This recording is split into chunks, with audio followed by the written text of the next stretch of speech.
Hello folks, welcome back to the channel. If you have not been with us all afternoon, my name is Joel Duggan and this is Satisfactory, and we are prepping for the big 1.0 launch on September 10th. I believe that launches at 12 p.m. for me here in Atlantic Canada. It's Atlantic Daylight Time. I think it's 5 p.m. Central European Time. If anybody in the chat can let me know if that's inaccurate, I'd appreciate it, but I think that's what time is going to be happening. I will double check and post on Twitter and in Discord when that happens, because we will be streaming on that Tuesday. 1 hour earlier than the usual stream time. Yes. Yeah, normally I stream at 1, so I'll be starting at noon. Actually, I'll probably start a little bit before noon, because I'll want to make sure that the game is downloaded and all that kind of stuff. So we'll have a look there and see what I need to do to prep. But I do plan on streaming for the majority of Tuesday afternoon. Should be pretty fun. One thing I wanted to start off with today, while we're waiting for night to pass, I have not yet seen the latest gameplay trailer video from Coffee Stain. And if this works, yes, we can switch over and watch this. So hopefully this is okay to watch and share. I'm going to do a little bit of a talk over. I might pause the video here and there and we can discuss and chat what's going on. And it looks like people I've seen online are having good reactions. You can see bits appear having a good reaction to what's going on. So we'll check it out. I think there's a number of people here in chat that play Satisfactory with me. I know there's only a dozen of us here so far, but hopefully there'll be more. There's a tweet out there if you want to go to Joel Duggan on Twitter and share it around. Try to get more people into the chat room today. That would be great. I'm looking forward to getting back into Satisfactory. We have our work cut out for us because we are not restarting, at least not right away. The plan is to not restart the game. The plan is to start with my existing save and retrofit the existing save to see what we can do. If it proves to be just too much work or we miss out on too much, I may start a second save just for the story, but we'll have to see. Anyway, let's check this out. Also, let me know if you can all hear this okay in chat. I feel like I may have to capture the audio for... Yes, I may have to capture the audio for this. Hold on. I need to add... I think it's application output capture.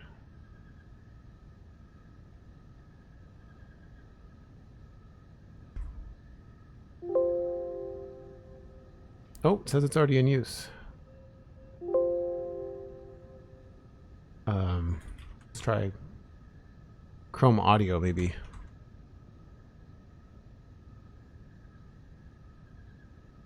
And of course I have to leave this as a separate thing.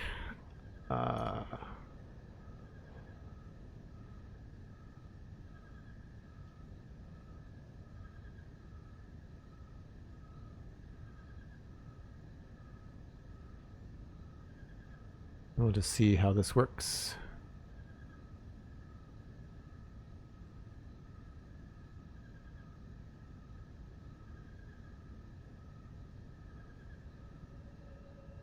Cancel. Take a look at the settings.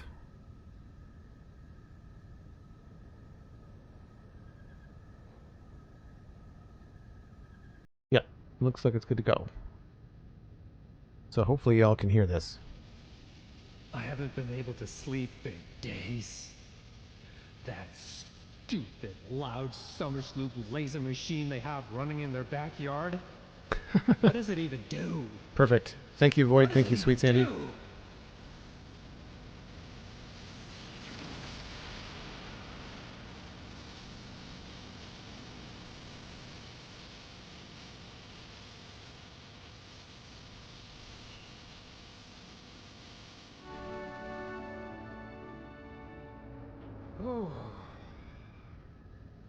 So unfortunately the playback might be a little bit choppy because of my computer. Whatever that is. And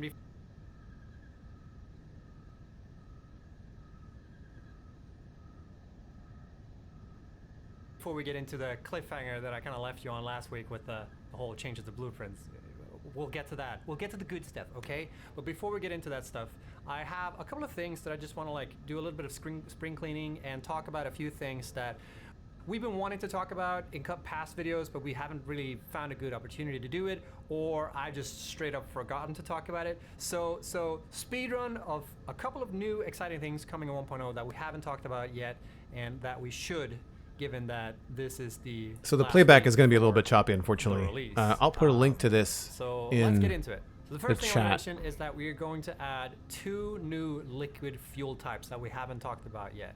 And those are both sort of extensions on the existing production chain for turbo fuel. And the first one I want to talk about is rocket fuel.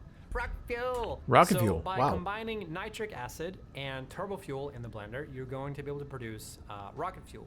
And when you do this, you're also going to get a byproduct of compacted coal, just so you know. And rocket fuel can be used in a lot of different things.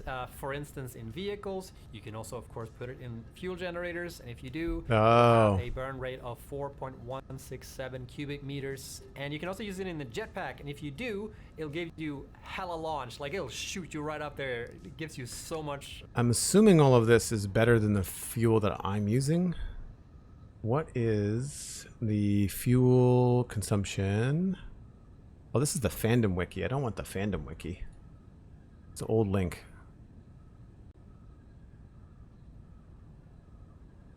I want the official wiki, please and thank you. That's better. Diluted fuel.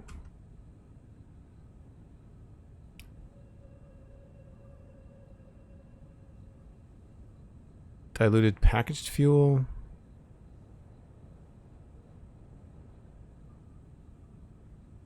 I don't package my diluted fuel. I use the diluted fuel.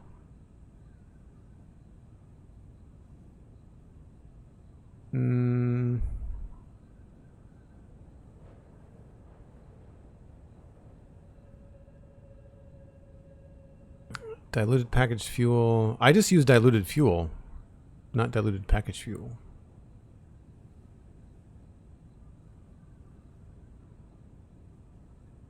I use a blender recipe. Doesn't have the burn rate for diluted fuel anywhere. That's weird. You'd think that diluted fuel would have stats, because that's been in the game for a while.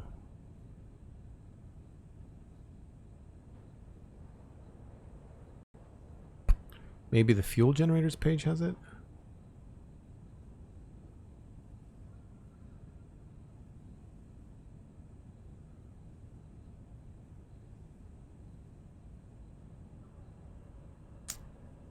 Fuel, burn time, liquid vial fuel, turbo fuel. It's the same as fuel? Okay, SweetSandi, so if it's the same as fuel, I just get diluted fuel, I just get more of it for less, right? That's just the way that the diluted fuel is not a thing. Diluted fuel is a recipe. That makes sense. So burn time is 5 seconds. 5 seconds for liquid biofuel. Burn time is 13. And he just said that rocket fuel was 4 point something. In vehicles, you can also, of course, put it in fuel generators, and if you do, it'll have a burn rate of 4.167 cubic meters. Oh, 4.1. So it's burns faster? And you can also use it in the jetpack, and if you do, it'll give you hella launch. Like, it'll shoot you right up there. It gives you so much velocity in the vertical region. Wow. You know what I mean? But it does consume fuel fairly quickly in the jetpack, so I highly recommend bringing a parachute with you if you decide to use it in the jetpack. Sorry, the But video rocket playback fuel is so choppy. In turbo fuel's final form. There's actually one extra step that you can take, and that is called ionized fuel. Vegeta, what does the scatter say about ionized fuel? I should also mention, I keep my stuff pretty family friendly, but Coffee Stain does not. So they may swear in the video. Snut often does. So just a heads up if you've got small humans around. Power rating, it's over 9,000. I regret recording that. So once you get to the point where you can automate synthetic power shards, you're going to be able to automate ionized fuel. So by combining rocket fuel, so ionized fuel is very power end shards in game. the refinery, you're going to be able to create ionized fuel. It will also leave a byproduct of compacted coal, but I'm sure you'll find like a good use case for that. And it's sort of the same deal. You know, you can use it in vehicles, you can use it in fuel generators. It'll have a burn rate of 3 cubic meters, and you can also use it in the jetpack. And it's pretty dope in the jetpack actually, because it gives. So it really does have a better burn rate at the end of the game. I would imagine. I wonder if compacted coal, along with coal, can be used to make diamonds. Because if you're getting all this byproduct from this fuel gen stuff, then I think that coal into diamonds and compacted coal into diamonds does make sense. Gives you higher thrust than anything else. It has slower consumption rate than rocket fuel, and it has way better air control actually. But one thing that rocket fuel has that ionized fuel doesn't have in the jetpack specifically is that it has a much higher velocity ceiling, so you can go faster upwards essentially. And one thing I also want to mention on the topic of fuel types is that drones now can use most fuel types in the game. So drones are no longer like I think so too, exclusively Void for Presence, yeah. batteries. They can also take advantage Oh, of cool. many of the different fuel types. Drones that can you use get other than packaged. something other They than also batteries. That's fly good. differently depending on what fuel type that man in. So like the better the fuel type, the faster the drones will fly. So that's it for fuel types. Next thing I want to talk about is quality of life features that we've added. So there's a couple of changes we've made that are fairly small features by themselves, but I think they have a pretty big impact on like when you're playing the game. So let's check some of them out. So we put some effort into making, you know, building in general feel more tight. It must be just my internet connection, because it doesn't seem to be any better with 480. And these are kind of hard to like explain specifically what we've done. We just like improved how snapping works and make it more so that like, you know, when you're placing stuff, you Yeah, get batteries what for you drones are a expect, pain. so I you agree, get Sandy. behavior out of the build mechanics that you expect. But one specific thing I want to mention is that now, instead of having to aim at the input and outputs of building, you just need to aim at the building itself, and it will like snap nice. towards whatever input and output or whatever that makes sense. Instead of having to like finagle. It's really hard to see aim on the specifically. stream We video. also made improvements to Absolutely go guidelines and watch how this they on your work. own So time, too, previously just it was because like one green line that showed up if you I'm hold not down doing the video control, you justice, aim and stuff. unfortunately. It just like indicates you where stuff is aligning. Is So the now audio it has a from the visual video change choppy and at all, also or is it just the now video? Properly snaps buildings on foundations when you hold control. And like I mentioned, it has a visual change as well. So now it also indicates when you're trying to Oh, that's connect nice. and align stuff with like inputs to outputs and stuff like that. It will show Cool. you Thanks, that. Void. Thanks, And Dan. it will visually show this by having either a green Oh. show input. It will have a That red makes line to show sense. output, I and like have that. A blue line to indicate like the center of mass Ooh, of that's the good building for if you the wanna align splitters and buildings. mergers. And That's we good. also have so that like inputs and outputs have dashed lines, and they're also moving to sort of indicate direction as well. So now hopefully it'll be a little bit easier to sort of figure out like where things go. Hopefully the guidelines will make it a bit clearer now as to where you're placing the buildings. And the next thing I want to talk about, let me just hook up this belt here and let me do. Sweet. Did you see that? Did you see what just happened? So Very yeah, cool. This is the shit actually. So now when you're placing conveyor belts, they have two different build modes. You have the default build mode and you have I remember straight asking build about mode. that The straight build with mode the pipe is mode. essentially what it tells you on the box. It will make it so that conveyor belts Wow. are always facing straight. Does it- and they will does it make skip- perfect 90 degrees does it put a- corners, making it a lot It doesn't look like smoother it puts the to support build, there. That's like, good, 'cause I straight, always remove conveyor mine. belt lines if that is something that you're into, you know. And It's one less yeah, piece of I equipment that really you have to like place this down change. too. This is like one of my favorite changes in 1.0. It makes it so much easier to just plop things down. Hope you'll enjoy that. I do want to mention real quickly though that one thing you're gonna notice when you're building with this is that this is gonna feel super great, but then when you start placing pipes on foundations, you're gonna miss this feature because we haven't implemented this for pipes yet. Because pipes work a little bit differently. We do have like the vertical build mode, which it will straighten up the pipes vertically, but when you're placing them on foundations, they don't automatically do the same thing as conveyor belts do. But here's the thing, if you really want this for pipes as well, please let us know on the QA site once 1.0 comes out, and make sure to upvote that, and yeah, let us know so we can maybe look into this. And one final thing I'm gonna mention when it comes to like building conveyor belts, pipes, whatever, is that it's now possible when you hold control when placing railways that they will snap and become straight. And it's a little bit of a hidden thing. It's not like a build mode that we have. For Nice. railways. But yeah, just know that if you hold control Very of placing cool. railways, they're gonna go like straight out. The last quality of life feature I want to mention is that it's now also possible to change like modes for chainsaws. So in the base game, chainsaws have this like area effect thing. When you're chainsawing down a tree, you'll also get like all the bushes and shit and like in proximity of it. And some people find it annoying that like if you just want to remove like this one tree but want to leave the rest of the foliage, this wasn't really possible without like tricks by having like full inventory and stuff like that. But it's now possible to switch on the chainsaw to like single mode, and whatever you chainsaw down will be the only thing that you remove. That's great. That's quality of life. I love The that. next thing I want to talk about is cosmetics. So you may or may not have noticed that there's been a couple of new cosmetic options, and most notably are these like barriers, buildables things that we have here. So we've showed them in the trailers that we made up at this point, and we also featured them in a couple of the teaser videos we made. So yeah, there's two barrier types. There's the short one and the tall one, and there's cool. also like this new I like them. fence barrier thingy that also comes in two variations. And we also have a couple of new windows that are there, so have fun with that. While there might not be a lot of new buildables in 1.0. So let's see here. There's one barrier, tall versus short solid. There's a fence barrier here, and you guys can see my mouse. Yeah. And then this is like a solid fence barrier there. This looks like stairs. He hasn't mentioned those yet. And then new windows are the 2 in the middle or the 3 at the bottom. We've had those and we've had those before. I think these 3 windows, the metal ones here, the hexagon metal ones there, and then this one I think is also new. 3 bottom. Yeah. I like the chainsaw thing too. I agree. The chainsaw thing is great for people that don't want to like pave parking lot, you know, or pave paradise and put up a parking lot, right? Gappy the guy, welcome in. Jesus, this is a 24-minute video. Holy smokes. Thingy that also comes in two variations. And we also have a couple of new windows that are there, so have fun with that. While there might not be a lot of new buildables in 1.0, we have added something really cool, which is like finishes that you're going to be able to customize your factors more with. Nice. So think of these as sort of like skins that you can apply on top of the existing buildables. Instead of just being able to paint them and have different colors, you can also get like different finishes and sort of different materials on the buildables.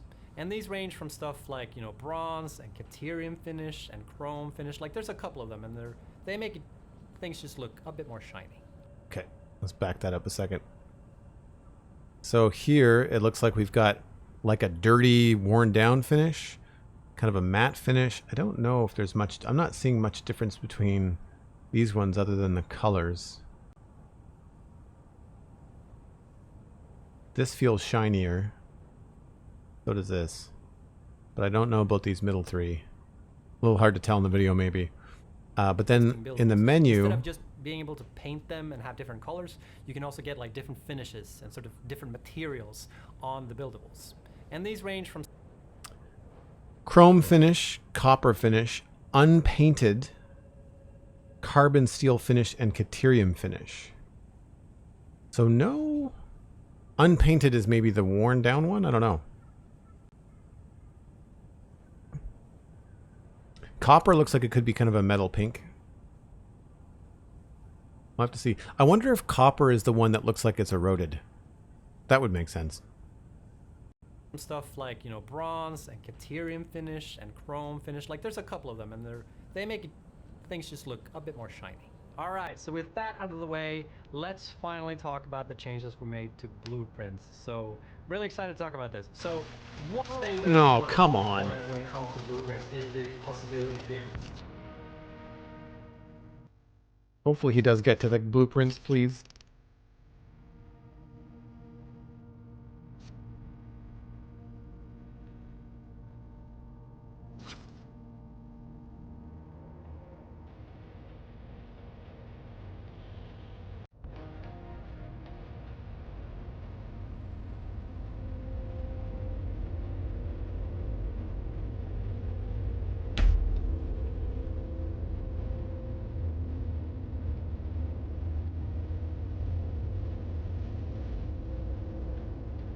So we saw this last week, or the start of it anyway.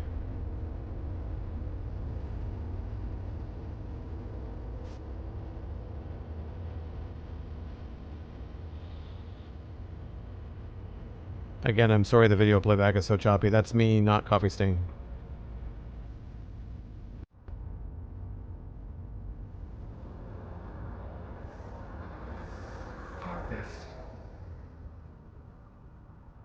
We need to talk about that now. Okay, we cannot leave that unfinished. All right, let's get into it. So this is going to be the meat of the video, okay? We're going to talk about what that is and what you use it for. The thing in the sky, the big eye thing, that is actually a Mercer sphere. As you've been exploring, I agree, SweetSandi. They overdo the troll stuff.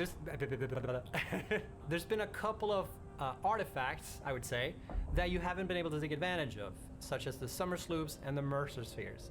And in 1.0, these are finally going to be usable. And what the heck are you going to use them for? Well, let me explain. So as you explore the planet, you'll I think there's something like 50 Mercer spheres. You can discover. And by researching them in the MAM, along with the strange alien matter, you'll be able to unlock like a whole new potential. Alien technology. Strange alien matter, by the way. SAM? Sam or? Strange alien matter? So let's first talk about the strange alien matter on the planet. So this is going to be sort of the basic building block for almost all technology that involve alien tech. So when you extract SAM from the planet, you're going to be able to create something called reanimated SAM. And this part is going to be used in a lot of different things. For instance, you saw it in the converter, and you saw it in, I think you've only seen it in the converter, actually, now I think about it.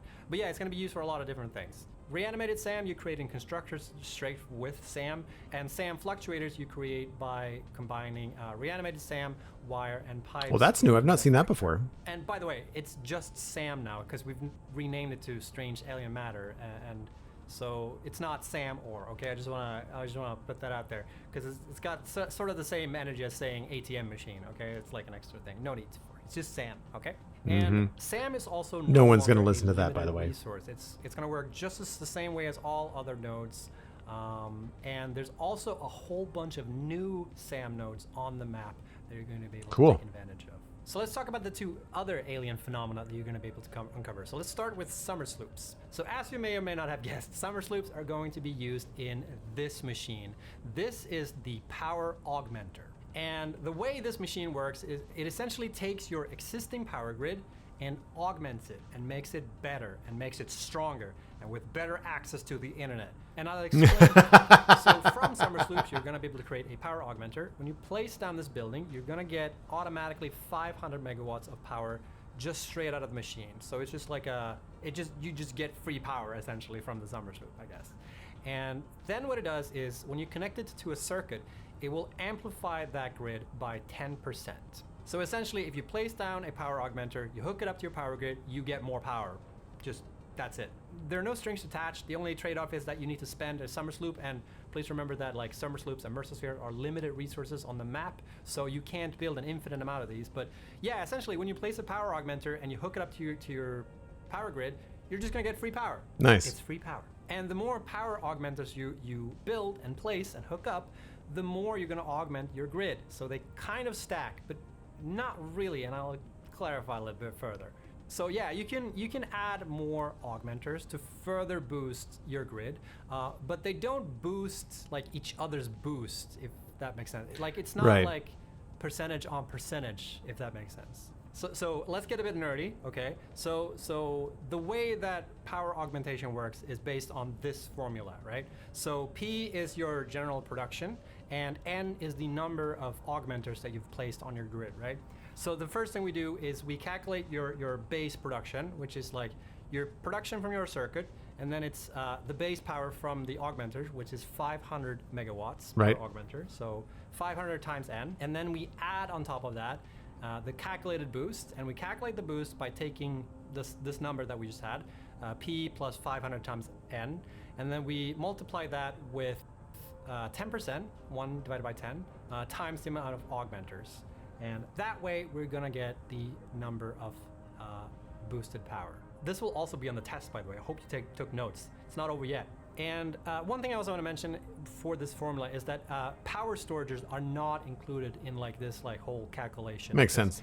They can mess everything up. Like we just wanted to make sort of a simple way to sort of see this. So this is one of the reasons why I didn't want to restart, is because I have a 60,000 megawatt power facility. And by adding 1 or 2 of these, we could add 10% to that 60 gigawatt factory, which I think is going to be, I think it's 60 gigawatts. Megawatts? 60 megawatts. I can't remember what it is.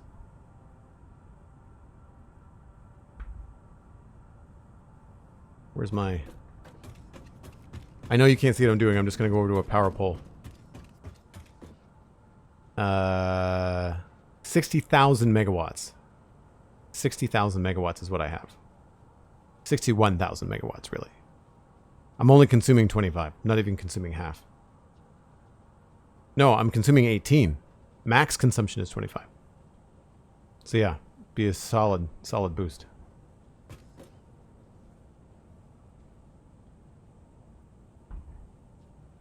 You can see how much your power grid is boosted when you're looking at the that's cool. circuit, because you'll get like that little number at the bottom there. Nice. So power augmentation is real cool, but that's not the only thing you can use summer sloops for. They're also going to be able to be used for alien production amplification. So in the game, it's now going to be possible to further overclock all machines in the game. For every single machine, there's going to be an additional overclocking slot. So in addition to the existing overclocking you're doing with power shards, there's also going to be a little slot where you can place summer sloops to amplify the output of machines. And it only amplifies the output, so it doesn't actually affect the input at all. So you're going to be able to overclock your machines with power shards, and on top of that, you're also going to be able to use summer sloops to further amplify the production. The thing to take note though is that when you do this, it costs way more power. And the amount of summer sloops you're gonna need for the like desired amount of output amplification also varies from machine to machine. So that's everything you can do in 1.0 with summer sloop. And I have saved the best for last, okay? You have no idea, all right? I am so excited to talk about this next feature because this is my personal favorite feature in the game. And I actually think this feature that we've implemented solves like the biggest issue in Satisfactory up into this. I'm aware, Simrian, that the video is quiet compared to my voice. That's on purpose.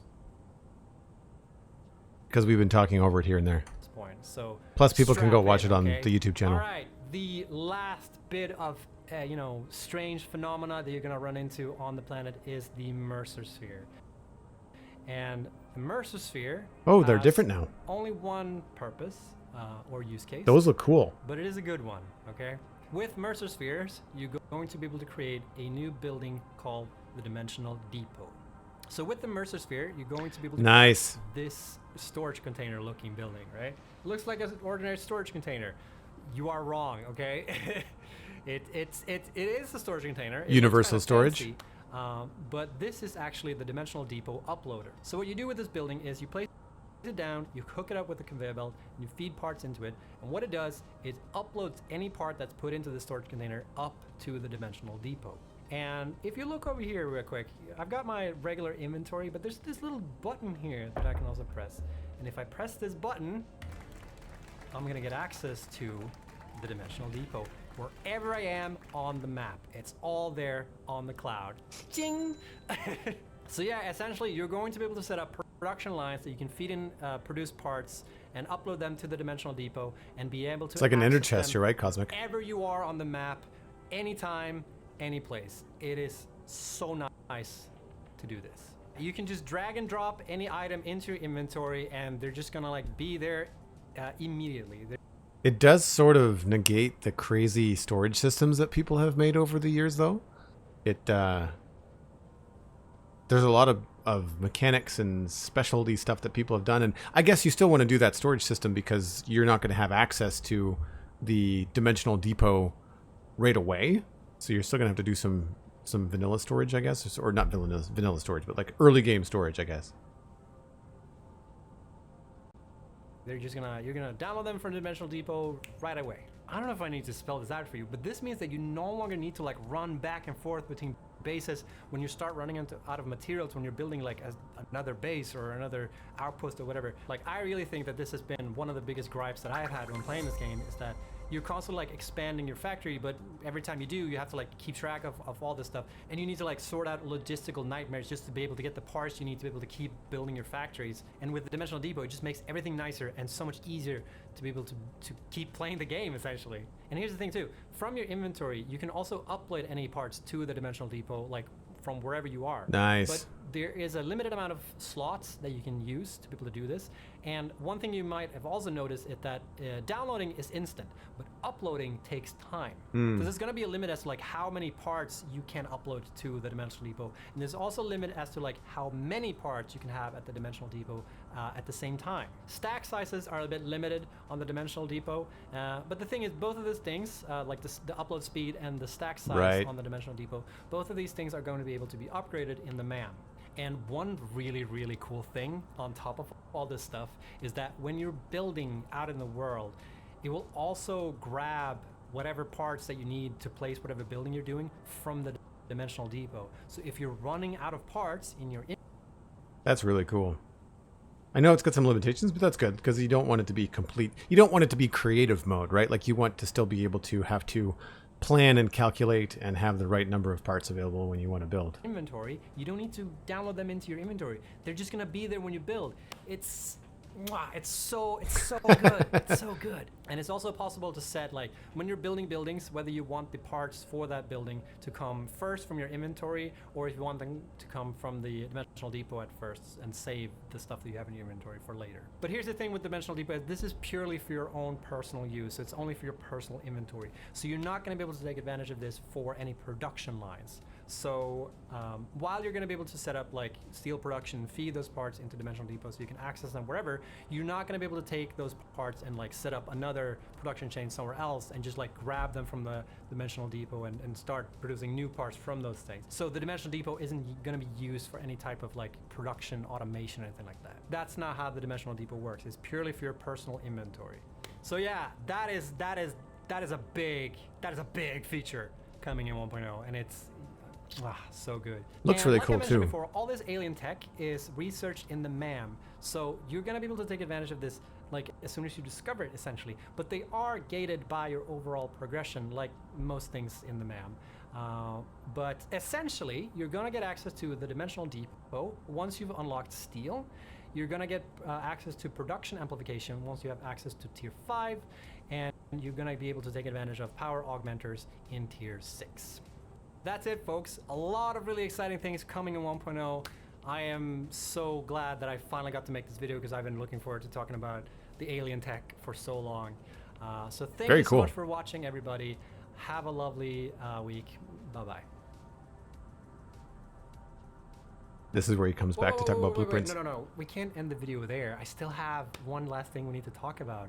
Third time's the charm, right? All right. We're going to talk about blueprints now, okay? Finally. Okay, so a bit of feedback that we have gotten when it came to blueprints and Satisfactory is that people felt like the 4x4x4 grid or the 4x4 grid is too small for the blueprint designer. And you know, there's supposed to be an element of like a challenge here, like being able to figure out like how to fit stuff in the blueprints. But we hear you. We understand this bit of feedback. So in 1.0, we're going to introduce the Blueprint Designer Mark II. And the Blueprint Designer Mark II is a bigger blueprint designer, obviously. We've increased it now to be a 5x5x5 blueprint designer. I know going from 4x4 to 5x5 might not sound like a lot, but it is more roomy. You have a lot more space to deal with, and it sort of like, I think 4x4 was just on the edge of what people were able to do. So like, you'll be able to do a lot more with just this tiny bit of increase. But unfortunately, due to technical reasons, you're not going to be able to load a Mark I blueprint in the Mark II blueprint designer. But you will still be able to, that's a pain. You know, take your blueprints made in the Mark I and place them in a Mark II designer, just as you can do in the regular blueprint designer. So you just have to resave them. Fit, of course. And with that, we have covered almost everything coming in 1.0. And I say almost because there's probably like a few things that I probably forgot to mention. You know, there's a lot of new things in 1.0, but essentially, yeah, this is it. There are going to be a lot small tweaks here and there that I, like I said, probably haven't mentioned, and there's also a bunch of bug fixing done to past issues and whatnot, and there's also a lot of optimization that have gone into this version of the game. But I'll have to defer refer to the patch notes when it comes to these things because it's just too much for me to keep track of. But yeah, with that said, next week is when 1.0 comes out. On Tuesday at 5 p.m. CEST is when 1.0 will drop, and I can't wait to get it out there. And we will be live streaming the countdown to 1.0. So at 2 p.m. CST, we're gonna start the live stream, and we're gonna count down to 1.0, and we're gonna hang out with a couple of the devs. We're gonna talk about stuff for 1.0, and we're gonna have some fun, essentially. So I hope to see you there, and I hope you'll enjoy 1.0 and all the work that's gone into it. It's been very cool. 8 years working on this game now, and it's all gonna come together now to next week. So really looking forward to that. Until then, everybody, take care. Yeah, the void storage thing is very cool. That's a fun looking building as well.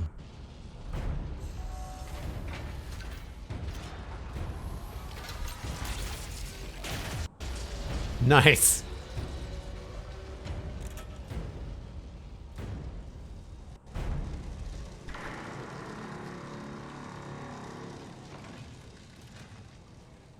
Did I mention the laser beams, by the way? They're pretty laser. Yeah, that building is cool. I agree that the 5x5 Mark II, 6x6 would be better, but like 5x5 is also kind of unwieldy. Like, it's a big building as it is now. I think the issue there, I think, was that the quantum encoder would not fit in a 4x4 because it was 4.5 foundations long. So I think that was the problem, which makes sense. That was really cool. I am looking forward to 1.0 for sure. I will be watching the Coffee Stain Studio stream, and then once again at noon my time, Atlantic time, I will be starting my own stream. And I say noon. I may have to download some stuff first. I may have to get myself upgraded. I don't know how long that's going to take. Hopefully it won't be too much. But yeah, I don't think I have. Do I have a design? I've got a blueprint designer over here. Yeah, like that's... Well, 5x5x5, you'll get more height out of it as well. So you can do more floors. That's good.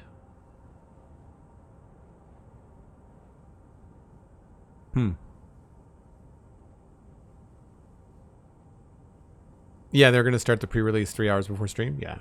Or before... Start their pre-release stream 3 hours before it releases. Yeah, I'll be watching that over breakfast probably. So one of the things I wanted to look at today, if we pop open my sheet here, we've just been going over this and just taking a look at some of the holes and notes and things. And we do have to worry about... I do want to take a look at the Western Slopes throughput. I'm not really sure what's going on there.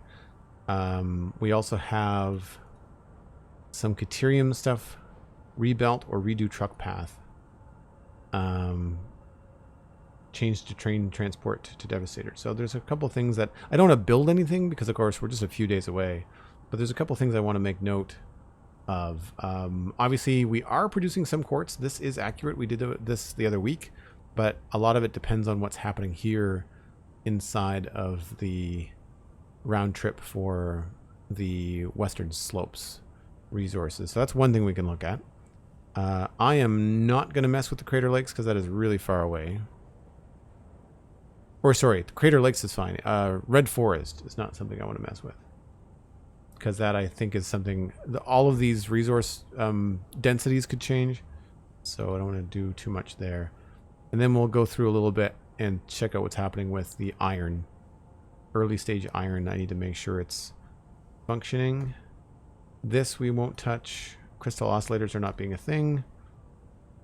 This is the aluminum production. And we've actually gone over this, I think.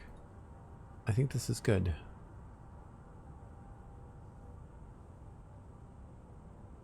Yeah. It was just this one note at the bottom.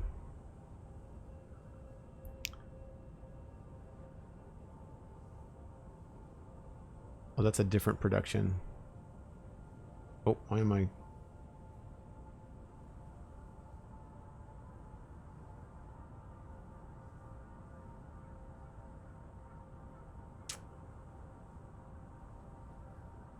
Yeah, that's a different production. Based on 1950 bauxite, and this is based on 1800. So 1800, I'm pretty sure, is what's coming in. That's coming in from Red Forest. No, 1950 is what's supposed to be coming in. Okay. Power facility. This might change. We might have to look and see what's happening there. And the water facility is just pretty straightforward. Okay, so let's start, I guess, with the western slopes.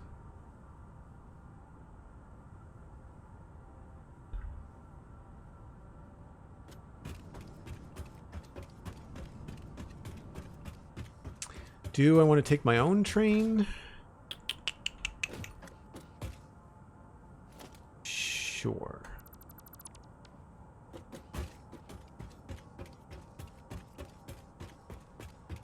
Thanks for the lurk, Void. Appreciate it. I wonder if there's going to be like new models for a bunch of different stuff. Like I would love to see an improvement to the Hypertube camera and a couple of other things I think would be good. I would love to see new models on conveyor pole stacks. I don't find them particularly good looking.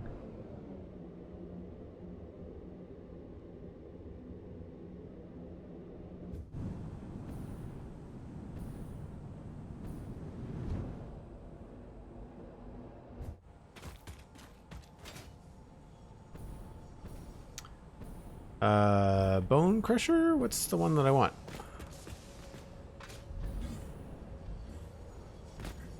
I think I want Bonecrusher, right?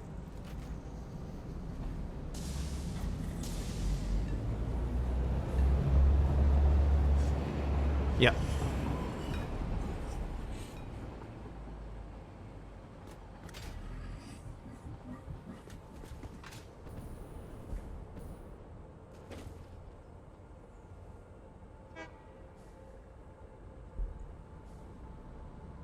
I think there's still stuff we won't know until you load up the game and play. Yeah, I agree. I am a little concerned that I might be missing out by not restarting. I may end up doing a second save, like just a second story save. But I always find that difficult. I feel like that's the same sort of time sink that I have with Minecraft and starting over, and why I don't bother starting new things in Minecraft, because I just feel like it pulls me away from the work that I'm doing on the Citadel.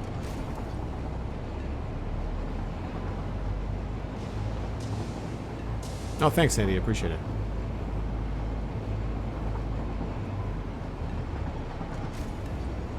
Yeah, making the belt straight is cool, Dan. I agree.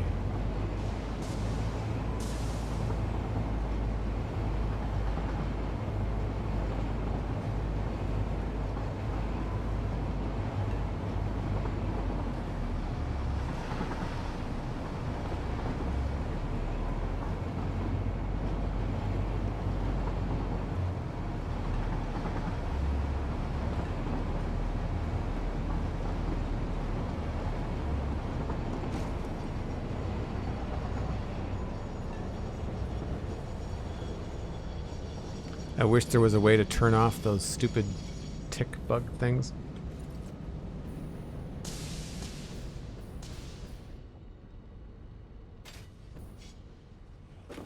Okay, so we've got sulfur, caterium, and caterium looks like it's actually belted up. And then nothing, and then 2 things of quartz.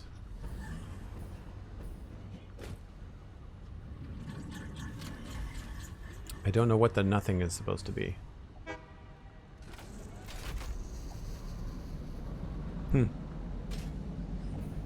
Maybe I need extra room for caterium at some point.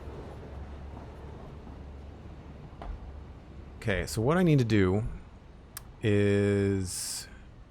This is the Western Slopes resources. I think I need to move the train down, because there's Ethereum And sulfur. I can move the sulfur back up, I think.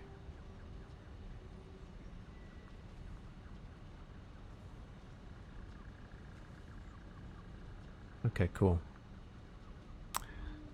So we will probably expand this. Western slopes. This is Caterium 1 and 2. And this is the Crater Lakes Cliff.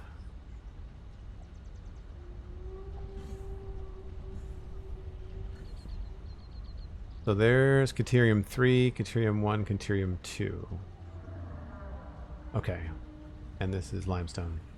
And then sulfur is there. I don't think we're tapping. No, we're not tapping sulfur 3. Okay.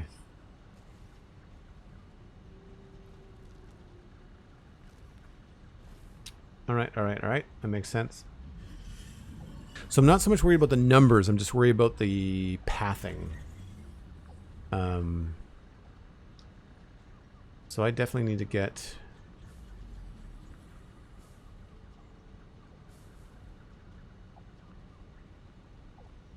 Yeah. Need to get this up here. So this is probably... I'll probably move everything down. Now, can I do this without it screwing up?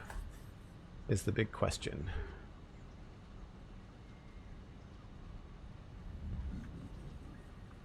Looks like yes.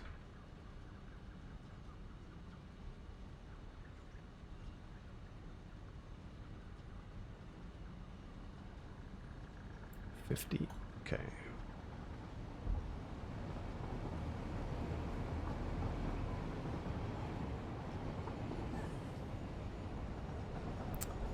So we'll just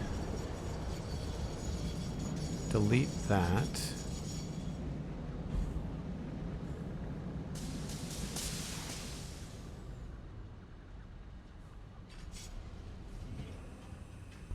Just moved it down. And I need to take a look and see how many columns I need for tracking one of these train throughput things. I think Western Slopes was pretty good. Rocky Desert.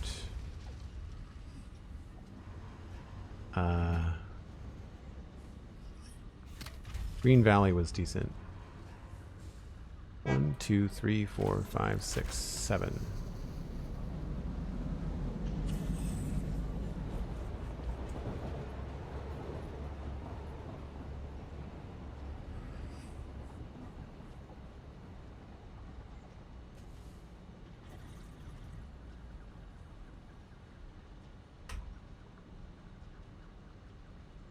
One, 2, 3, 4, 5, 6, 7.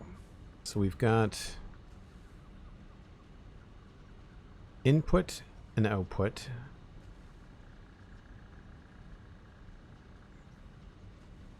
And this is Western Slopes.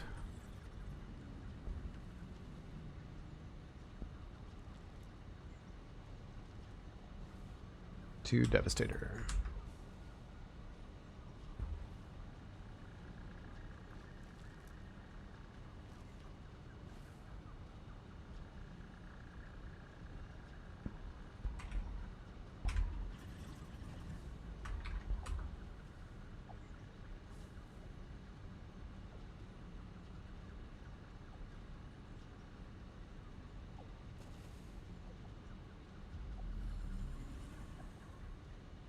Okay.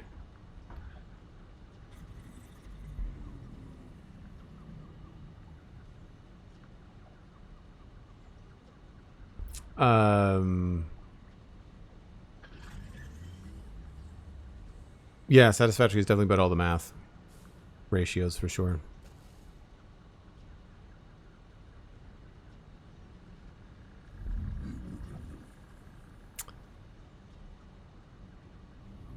So what we can do here is assign the cars. Oh, I don't want that. Stop doing that. Why are you downloading? I clicked the wrong thing.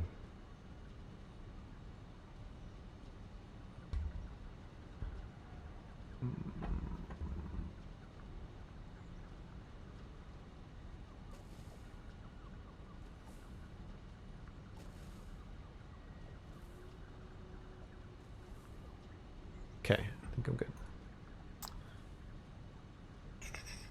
Collection rate, cars required.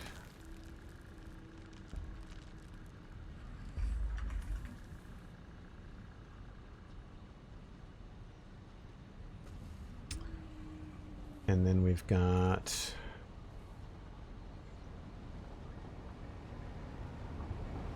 the inputs. Okay. So here we can probably move this stuff down.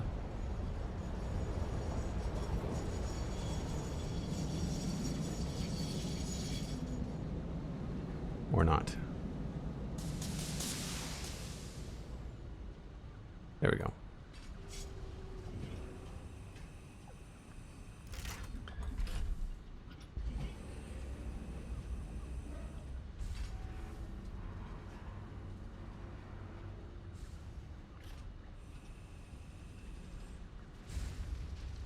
So we've got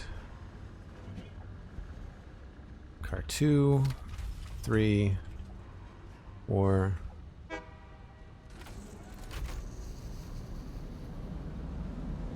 5.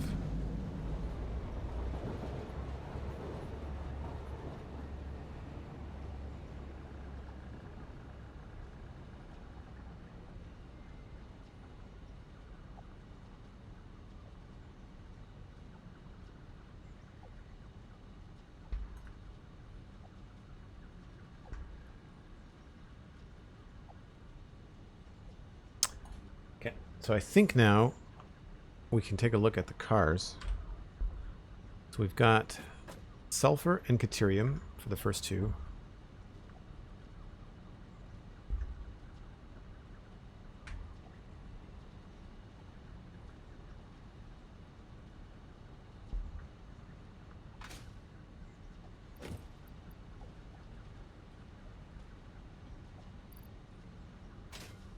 I should say caterium ingots.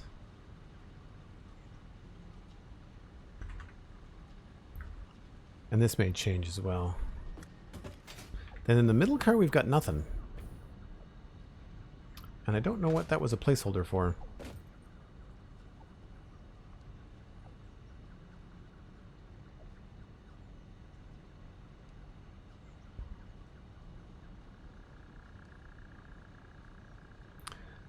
No, it's not coal, because the coal here is going to my original base. This was it was miles away. Coal was miles away for us. And I mean, there's a limestone node up there. There's also more caterium, and I think the idea here was that I was meant to stop and change to transport to Devastator. So I think I was supposed to take the other two caterium nodes, and they're up on the hill. And I think I was supposed to stop that production here and move it down to Devastator. I think that was the idea. Not sure if you can see it from here. No, you can't. There is two caterium nodes right there, and they're being made into like a little. They're being smelted right there, and a truck is bringing them over to this factory, and I don't want to do that anymore because it's not productive. These were turning things into quickwire, and quickwire is just too expansive. You want to transport the ingots, not the quickwire. So I think the idea was to belt that stuff down.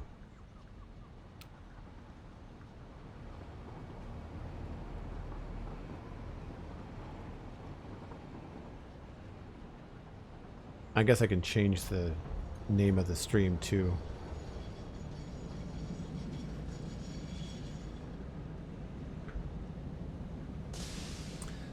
And then we've just got the same outputs.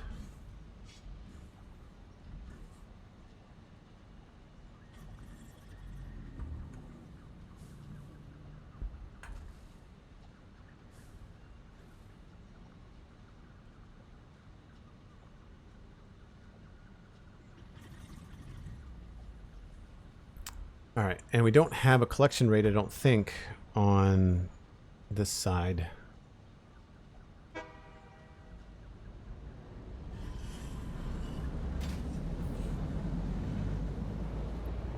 $489,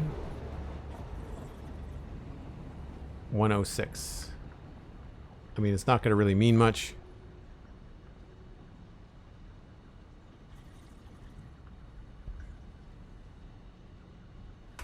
because I think there's not much happening at the other end. But we may be able to hook these up to the main bus and just sync them just to kind of get things moving. So we'll see. Nothing, and then Quartz is at 556 and 571, which seems strange to me.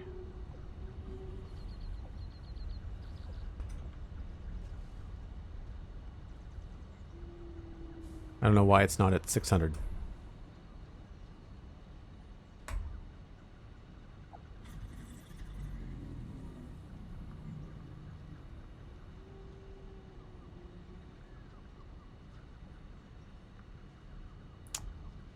So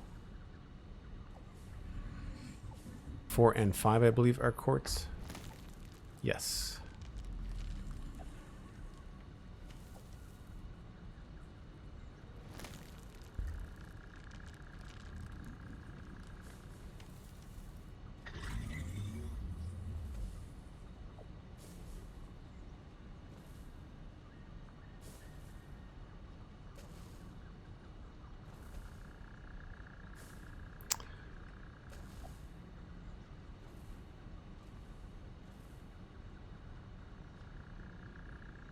To realize that I've been up for an hour here on the stream, I should probably take my first break. It looks also like nighttime is falling, so maybe I'll wait until that happens. I think we're getting there. But these are both pure nodes. I think I double checked this last time. P1, hello, welcome in.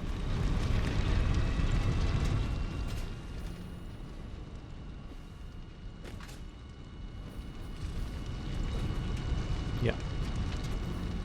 And they remain separate, right? They don't cross paths. So this is the left is on the bottom, and the bottom goes to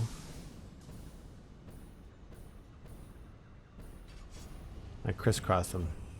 So the bottom goes to number 5. Bottom goes to number 5. And I just have to figure out which one is Quartz 1 and Quartz 2.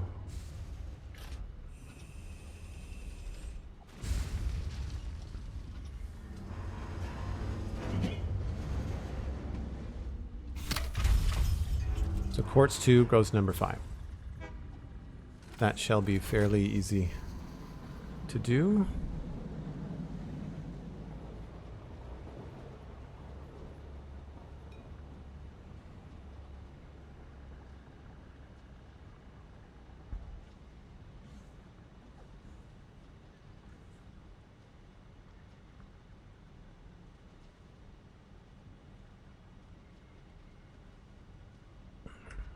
And it's not 1200 per minute, it's 600 because we've not separated the belts.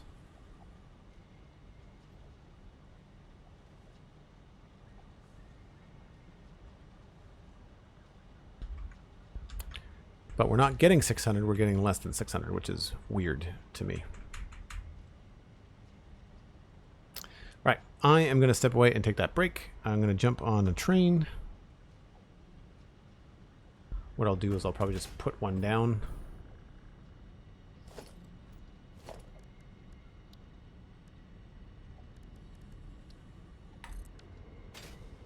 I don't know why my train is default black. Need to look into that. Tab.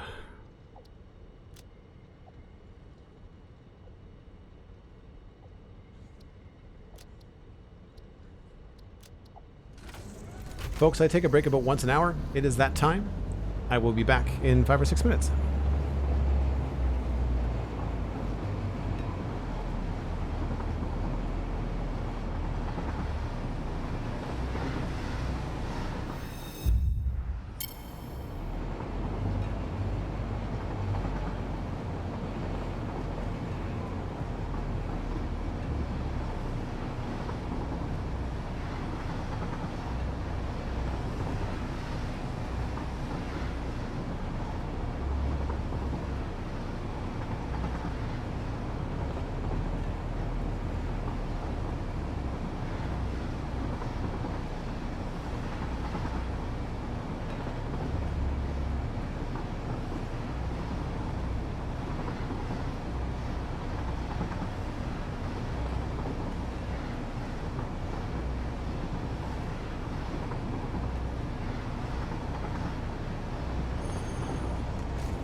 All right, so now we know what's going in. I need to know where it's all coming from. And we did the quartz.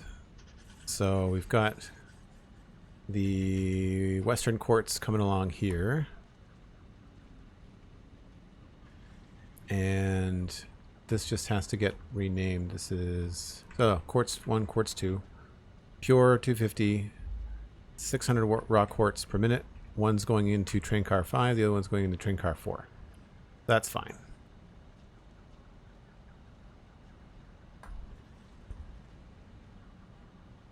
Right. Probably don't need those. And that.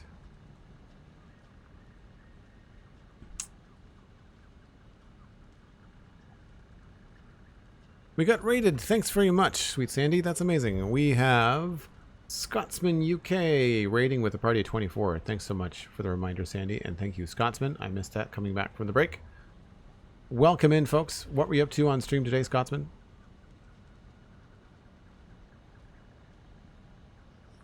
Torturn, hello. Welcome in. Nuska, welcome in. Appreciate the raid and run. Thanks for coming in. Enjoy the rest of your evening.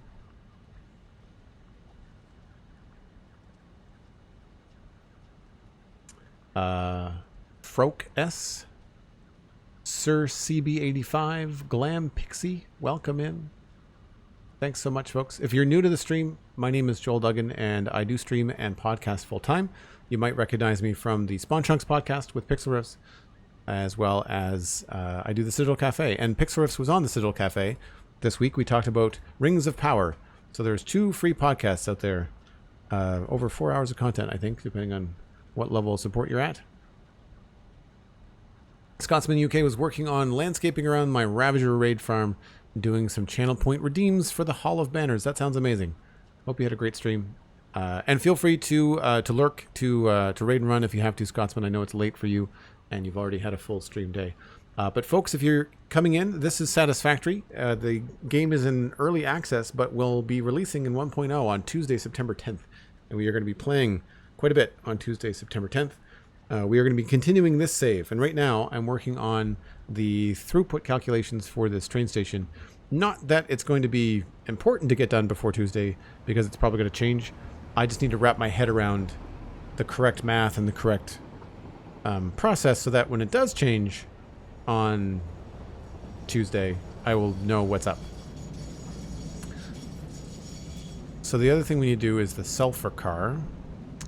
And it looks like the sulfur is down here. We've got 1 and 2, and those are being combined. Western Slopes Bonecrusher. So I'm actually going to need to look at my map, I guess. Because it's basically left to right. Like we've got coal, quartz, and then sulfur.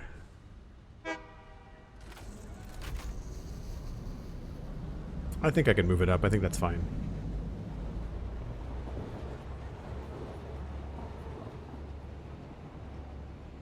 So where are we going to go? We're going to copy to there.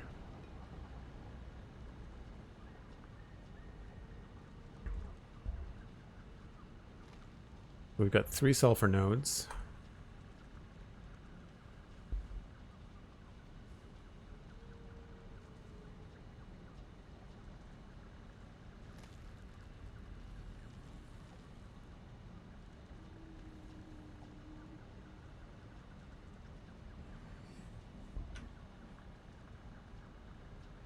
That's going into train car 1.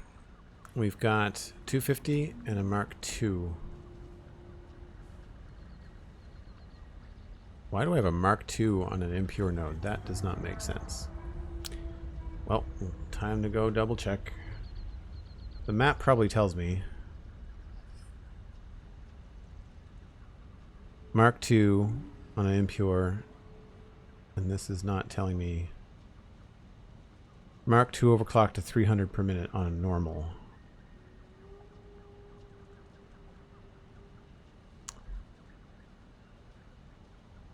Right. Mark II. No overclock.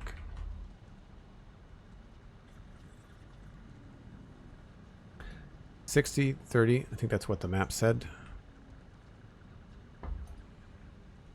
No, 6,300.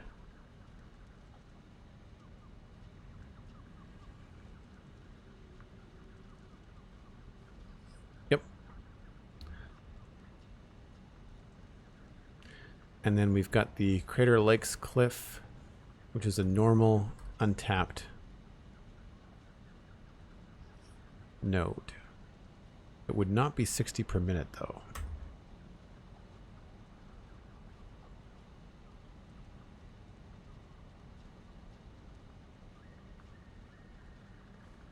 Anybody remember at the top of their head what a normal node does when it's not tapped? Is it 60 per minute?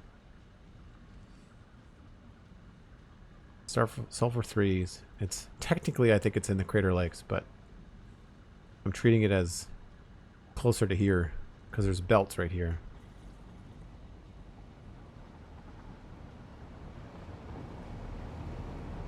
A Mark 1 is 60, Mark 2 is 120, right?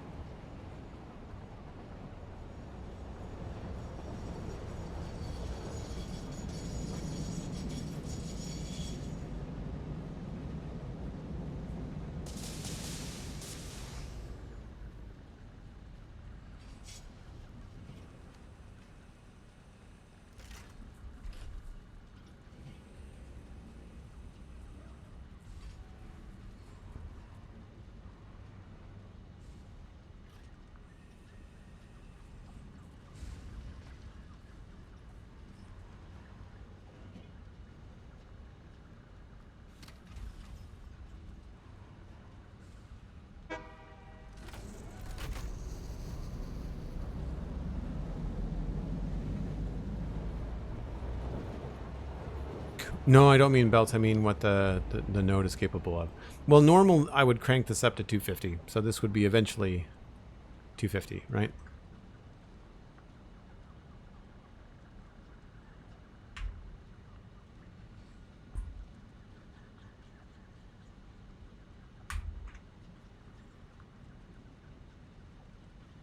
But it's just not hooked up yet. And I guess we would try to point that into train car 1, because I feel like one car could handle 600, right? We'll have to see what happens there. We might have to add another car. That's gonna be tricky.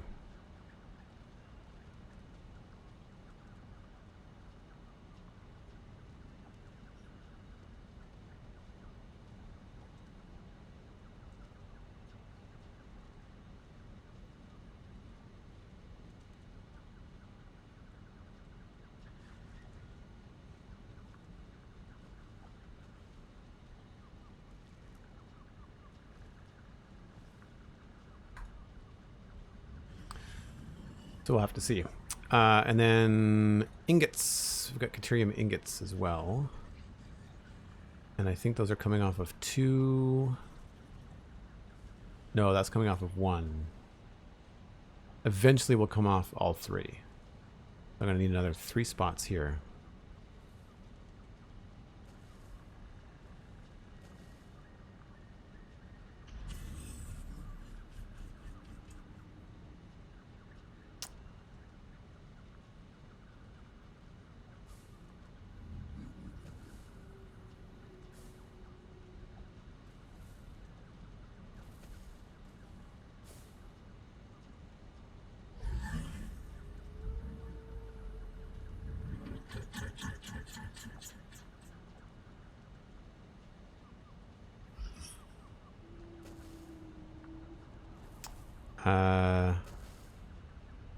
And that's actually not going to be correct. No, I need to start here. So it would actually be this. 1, 2, 3, 4. 1, 2, 3, 4.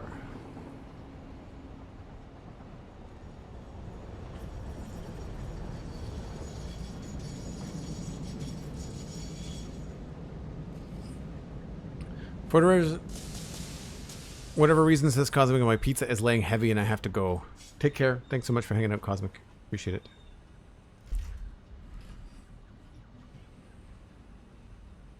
And then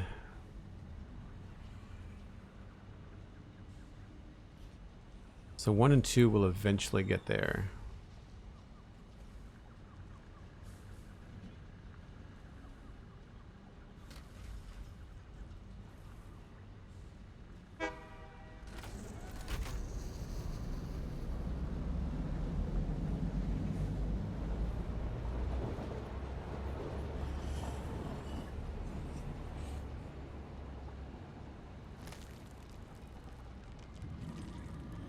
This will just be a lot clearer for me when things drop as well. We could also just kind of backtrack this a little bit so it all looks nicer.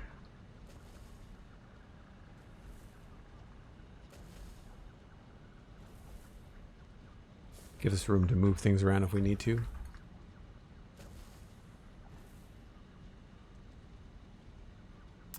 So these first two, Tyrium 1 and 2, are doing 270s, so they're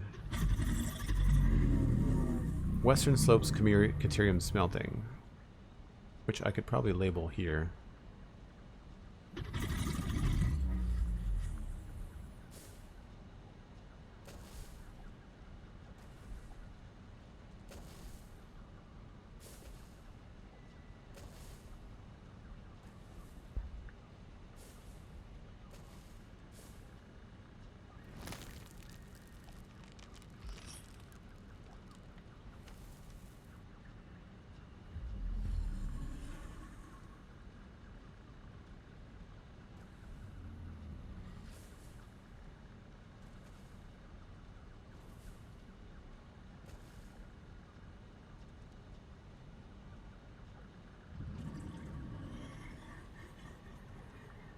And that is 6 smelters, 45 Caterium ore out or in, and 15 Caterium ingots going out.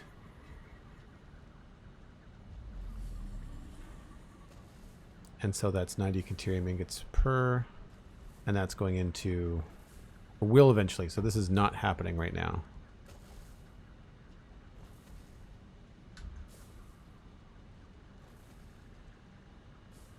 So where is it going? It is currently the Caterium tractor.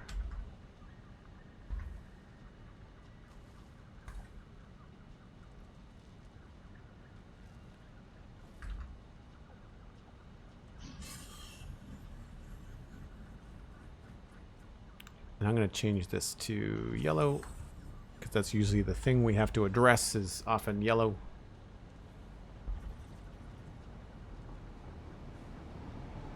That's what we need to bring in. So right now, this is actually down here. And this is on the Caterium Bridge.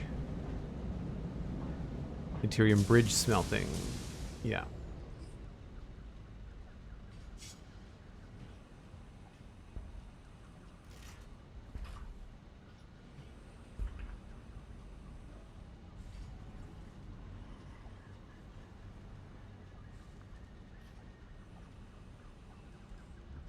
And that's 45 and 15 again.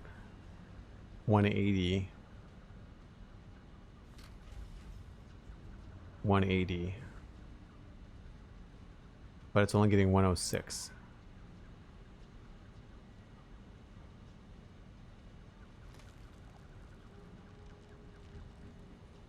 Okay. So, let's go double check and see that that is all what we expect it to be.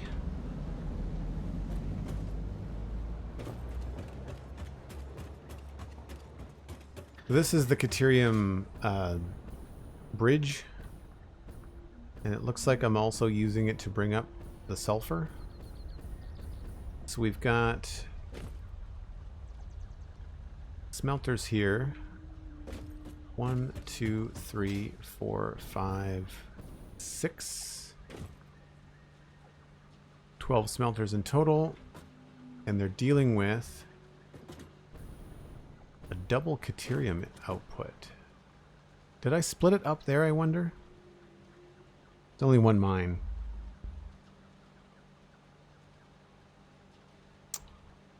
$5.40 per minute.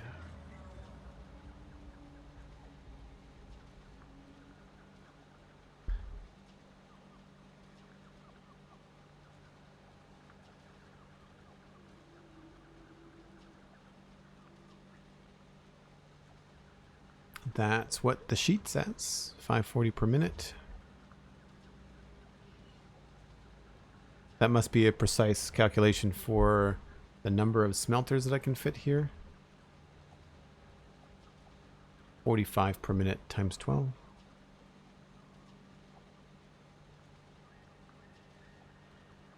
$5.40, yeah.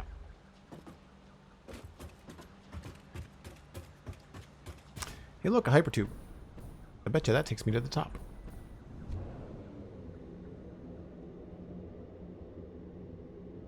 I'm not happy with a lot of this. This is old design stuff. Yeah, it's being split up here. Yep, 540.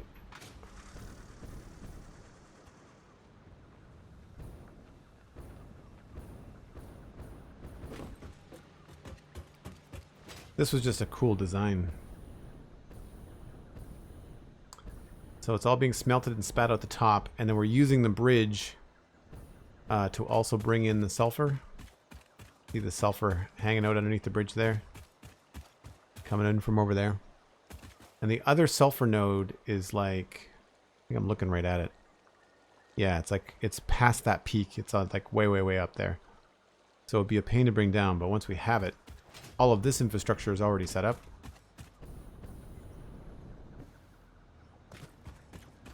And then the other Caterium is up on the hill. One wonders, you use the Excel there, but do you get that from watching other Satisfactory streamers or from the times you've had to be production manager? Oh, the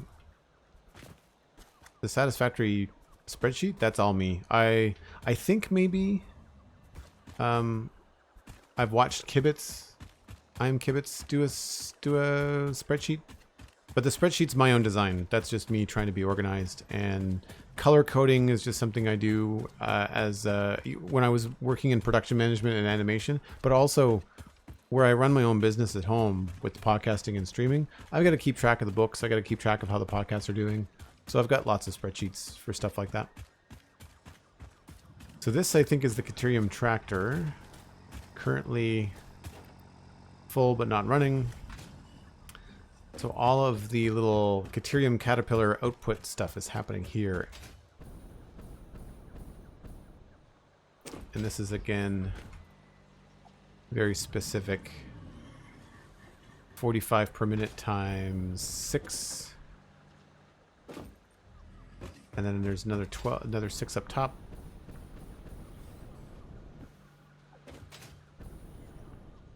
Six and 6. Coming from those 2 nodes over there.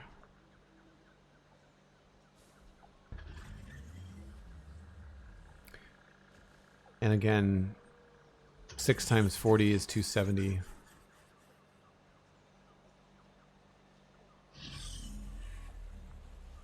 No, that's not right. 6 times 45.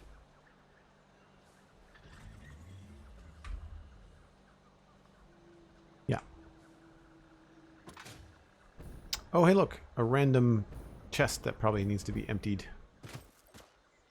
Quickwire. Yeah. Yikes. Where am I going to put that? Inventory is currently full, and that is a very odd design choice. I feel like that probably looked different.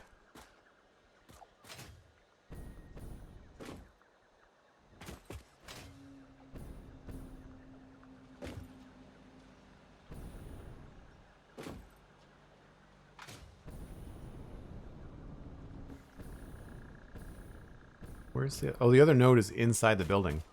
I was like, where's the other node? It's right here. Okay. There's a really good chance I'm going to rip that down and do something different. Because this is awful. I don't like this at all.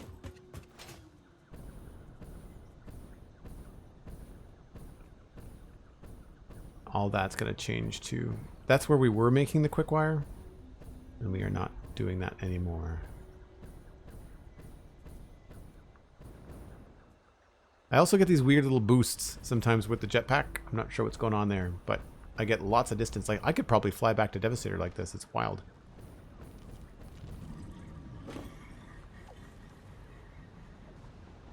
Okay.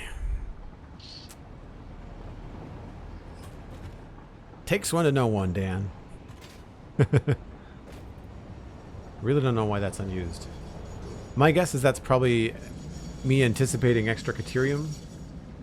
That would be my guess.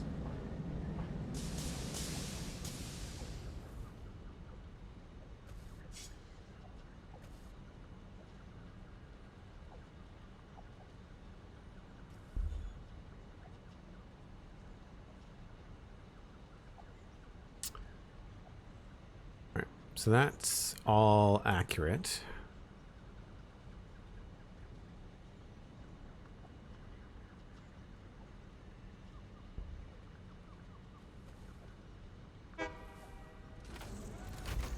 I feel like the Caterium could be a better color.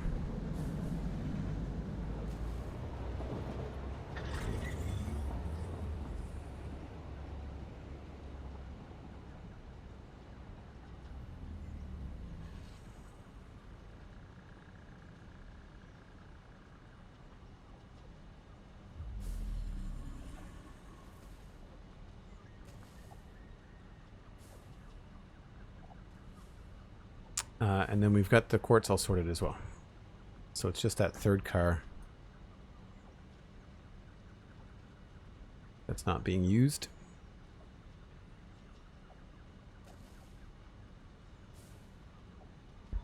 So now we just got to grab the round trip time. Right now it says 3 minutes and 17 seconds.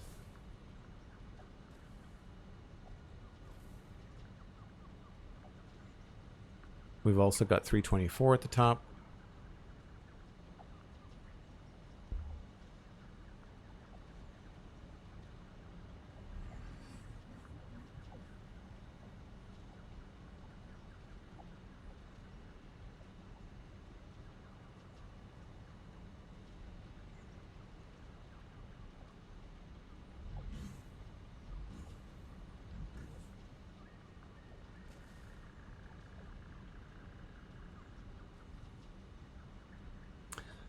So,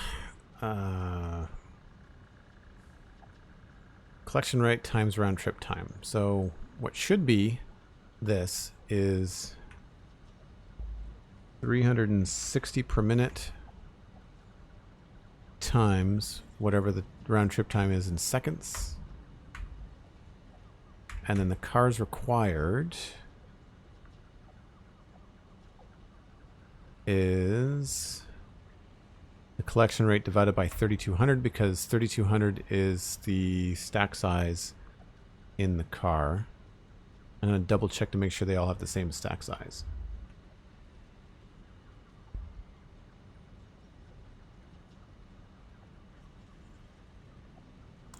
I think they all do. 100, 100, 100, and 100. Yes. So now we just have to time the train. Good timing, train.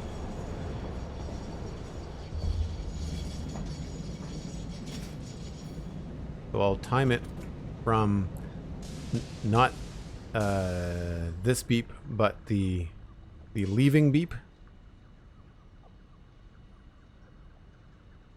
And maybe we'll do 2 rounds. Hey, Delara, how's it going?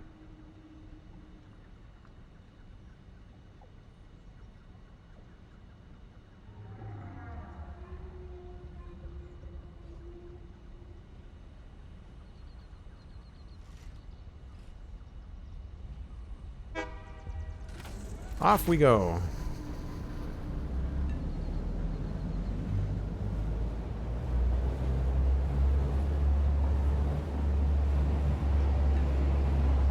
I should probably time it 3 times, but we'll do it twice.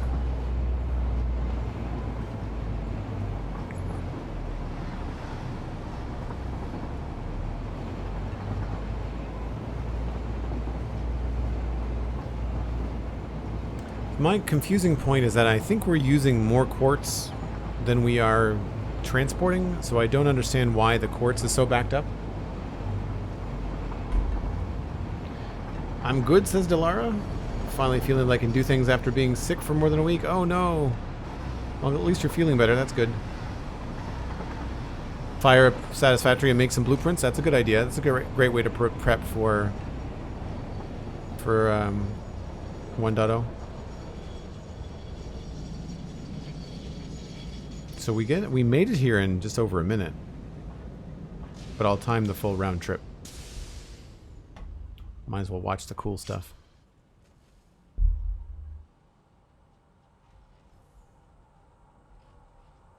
There is not a way for the game to just report you the round trip time? Not in-game, no. I wish there was.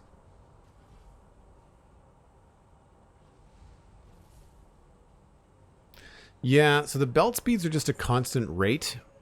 The throughput has delays, like there's this time that happens when the train is actually loading and unloading. No goods are leaving the train station, so you have to have buffers.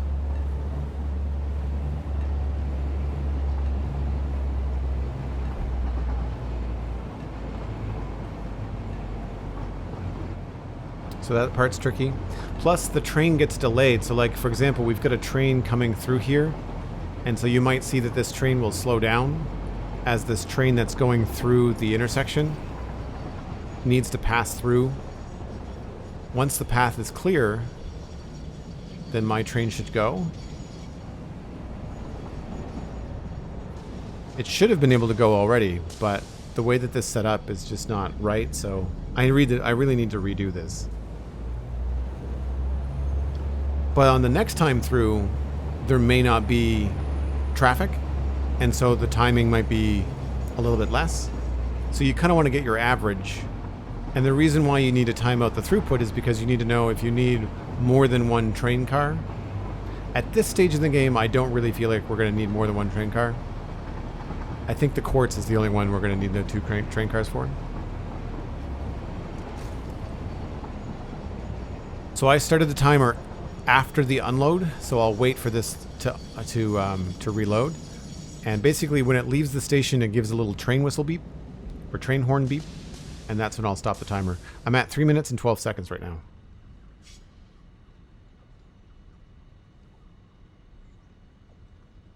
And there are ways to make sure that you have I'm just listening. Ways to make sure that you have less traffic. Like you can set up intersections and set up path and block signals to be better. First lap was 3 minutes and 41 seconds.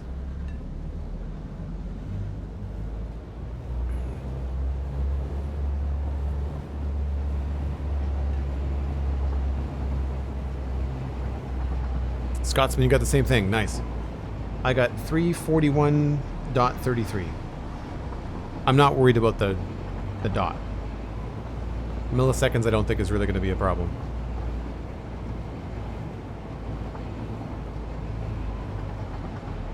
Twitch timestamps. Oh, very cool.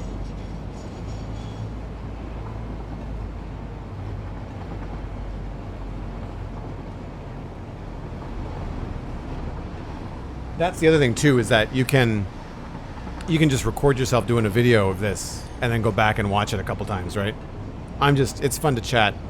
I can kind of hands off while this. I'm just using my iPhone timer. I'm hitting the lap button. So we'll do 2 because I don't think it's important that we do like a triple.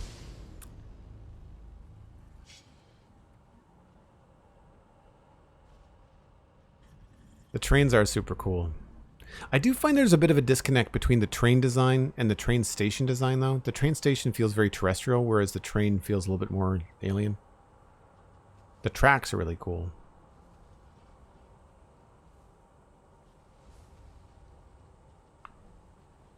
I'm sure there's a lot of polish that will come in 1.0.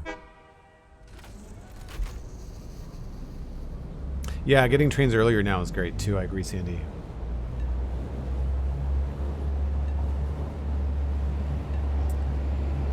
I really hope that I can make this place look like less of a construction zone, more finished.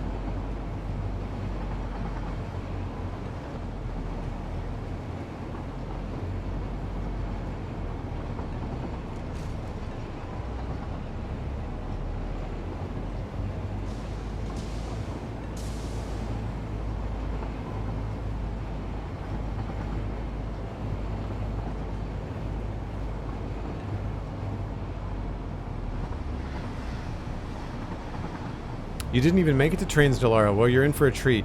They are very fun.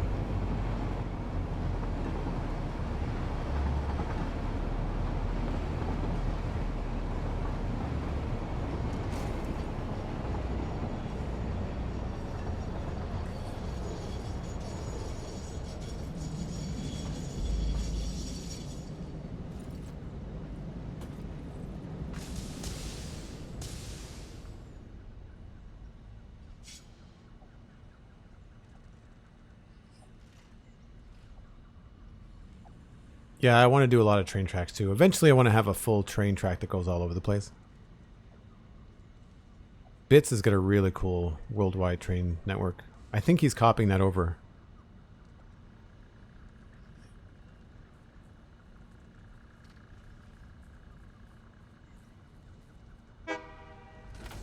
Alright. I got 327.31 that time. So we'll split the difference.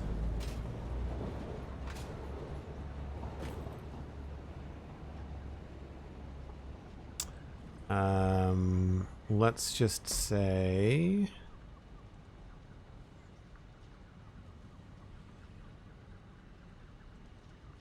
get rid of that. Get rid of that. Let's just make this across here.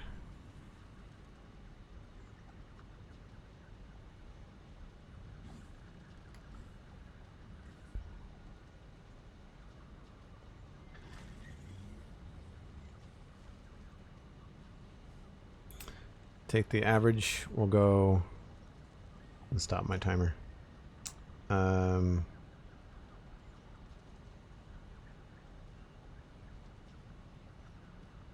341. 2 is 327. And what is that in seconds? So it's immediately 180 seconds. So 180 plus 41 is 221. And 180 plus 27 is 207, respectively.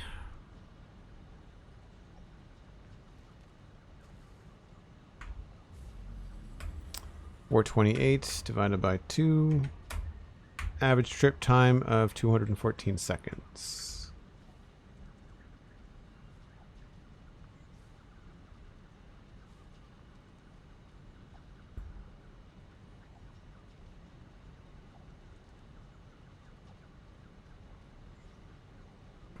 Did I math right? I think I mathed right.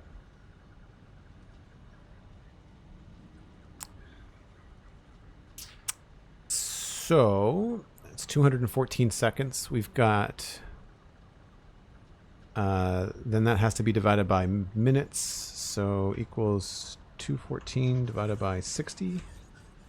Gives us a decimal number, 3.56.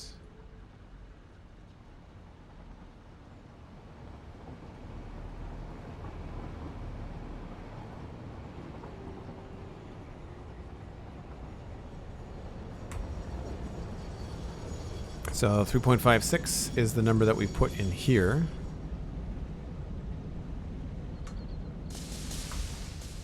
And so you can see that that changes the throughput rate from what's coming in at 360, which I really should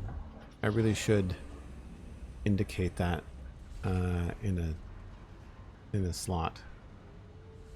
That's all right. So I don't know why we're getting a bigger rate. like why we're transporting more. Like that just seems wrong. Because it's not moving at all.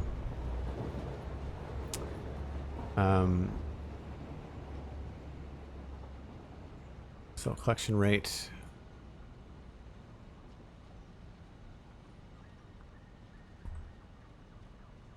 Cars required, and that's divided by 320 or 200.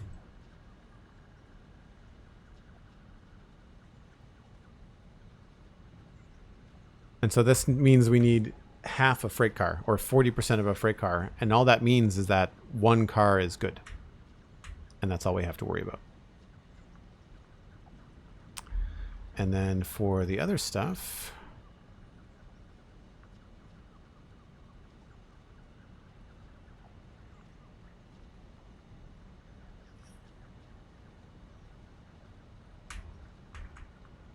it's the same thing. We can just copy this and just make sure that, oh, that's the wrong spot. That formula stays the same, and then all we have to do is just change this to 180.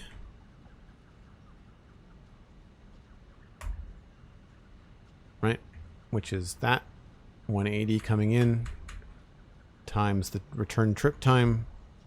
And then that means we, again, only need one train car. We could combine them if we wanted to put a smart splitter on the other side, but...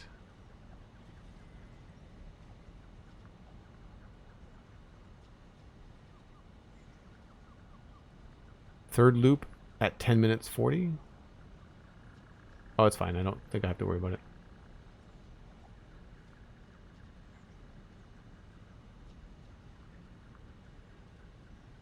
Yeah, I wish we can get rid of the tick whale too. I wish we could turn individual mobs off, because I find that the tick whale just gets in the way. Like it walks through your factories, and I really wish that they would change that. So this is going to be the same thing. We're just going to multiply it by 600.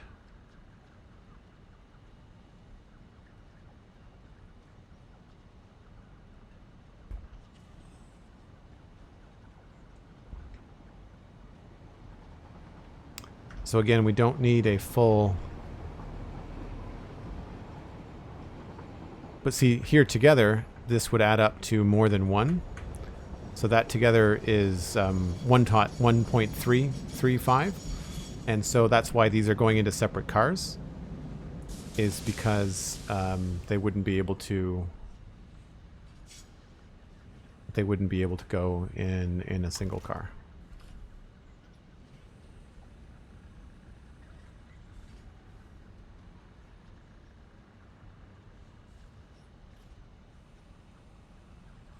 Just so it's a little clear for everybody.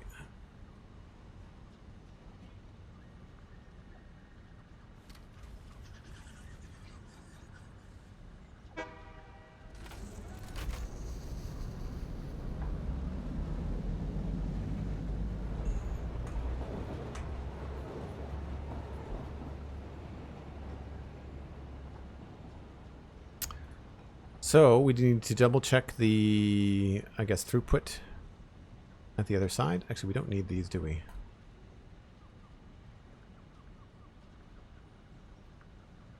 Make sure there's nothing down the other end. No.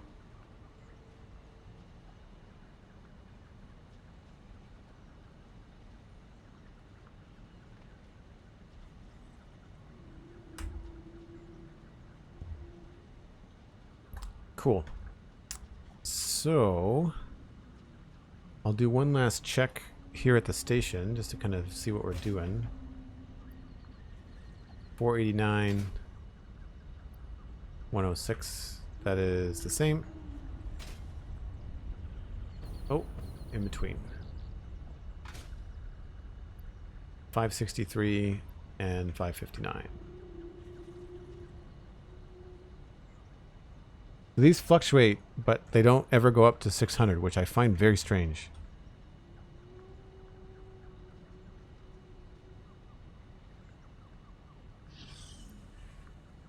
$59, $559.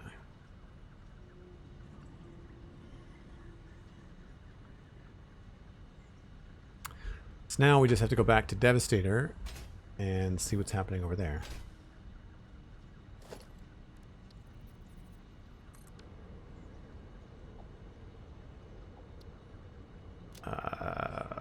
Construction 1, 2, 1.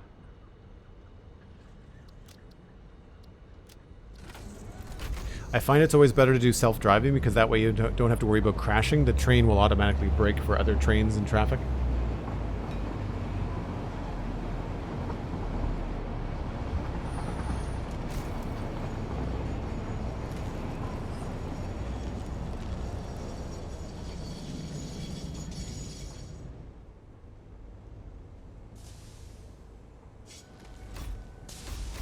That's weird that that got stuck. Why is that stuck?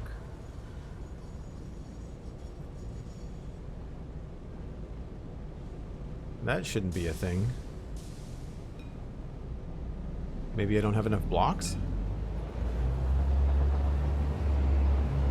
See, they can't make immediate right turns, which is a problem with this.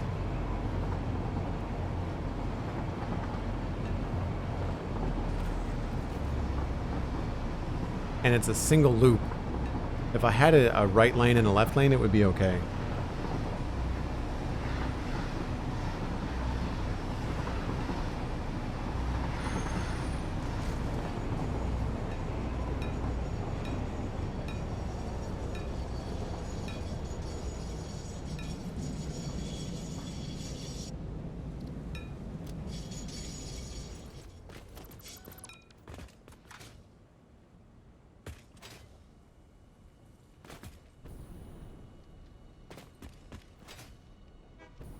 So here's the quartz, and this is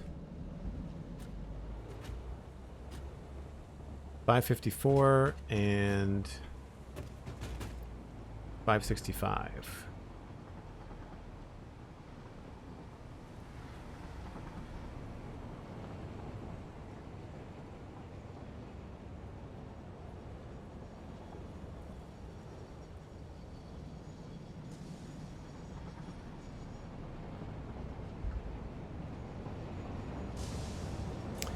And then the other stuff is just not moving, so I imagine we're going to get the same weird numbers.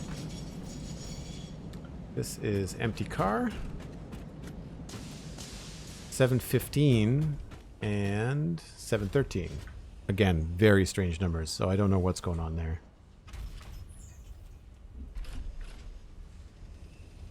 Because that's not possible.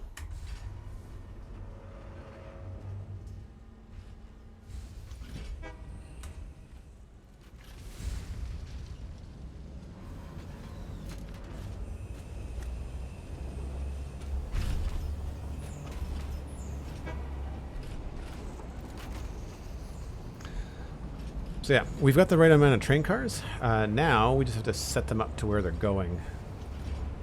And this is where this comes in. I've got to move this down here.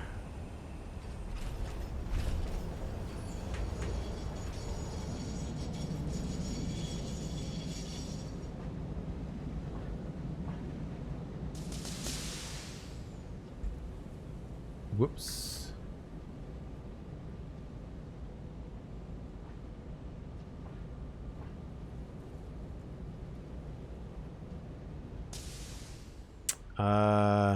I need to double check that that's the right one.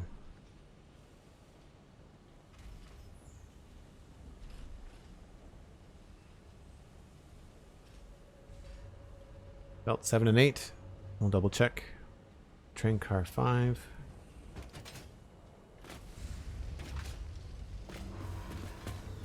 Four and 5. Okay. Do I have a way downstairs?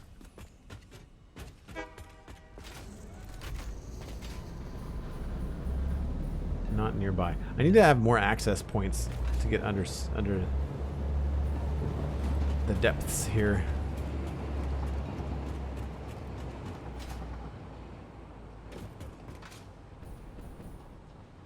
All right, we'll start with number 4.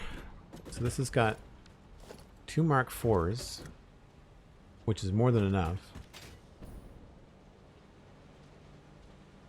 This is train car number 4. And that stays on the right. And then it stays on the top. So train car number 4 is the top quartz. And it stays the top quartz. And eventually goes into that spot right there.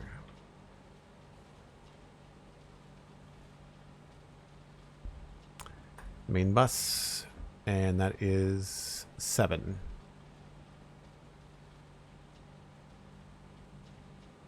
So that's correct. And then just by default, we've got the other one down there, and that is main bus 8 is rock quartz. And I could even actually add here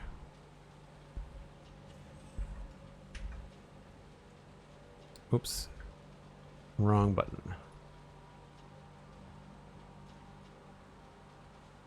That's from Bonecrusher.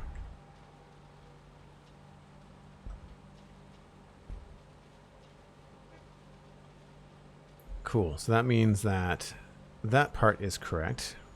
And it's on a Mark 5 belt.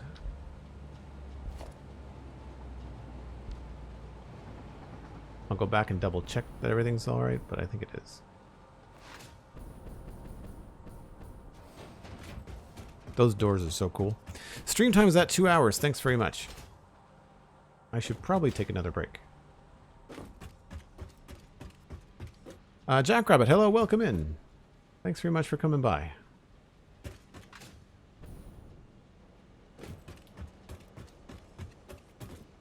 So it said we were just shy of 600 per minute, right? Weirdly.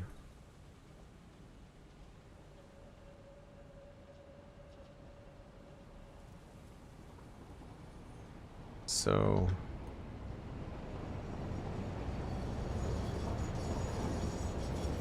my note before I forget.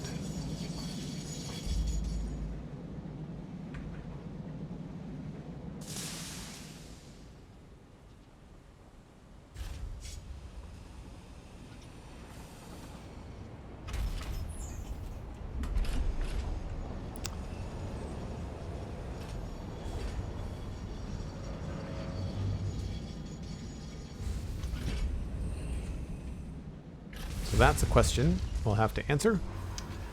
And then all of this goes into South Quartz processing.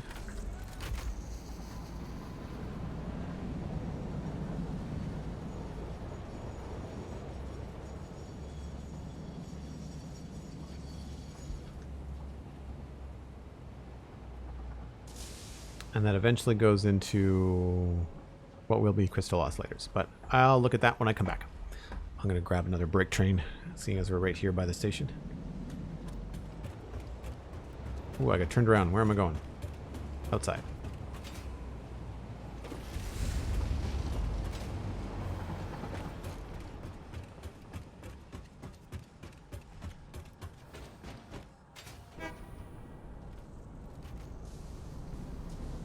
Maybe I'll just ride Mixmaster.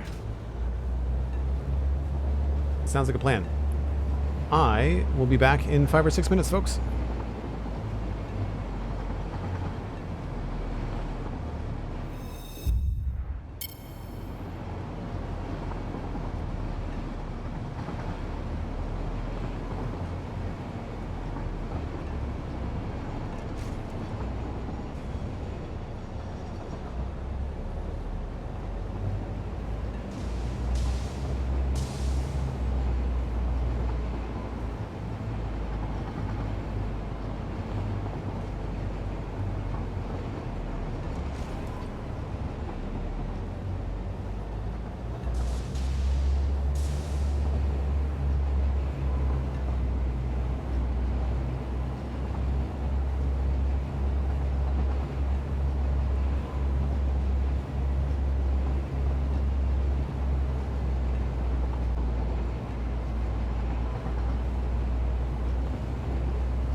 Get out of the noisy tracks.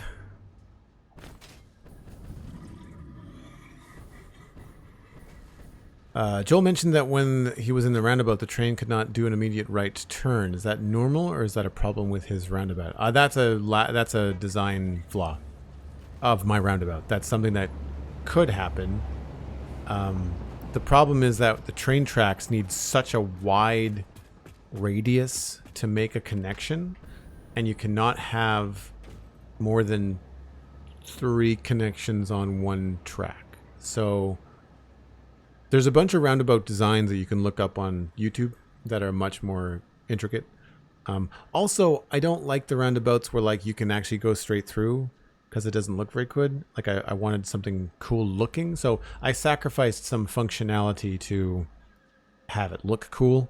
But ultimately, I think I built it in the wrong spot, so I want to move it. It's a lot of work. It's really tedious. And obviously it interrupts your entire train network while you're moving it too, right? So what I wanted to do now that we're back is track the quartz. We're supposed to be getting 1,200 per minute, but I don't think we are.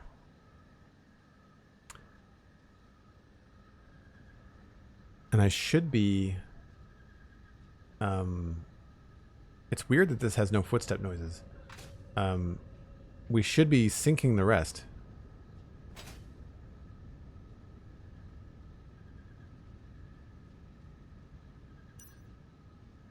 So there's the quartz.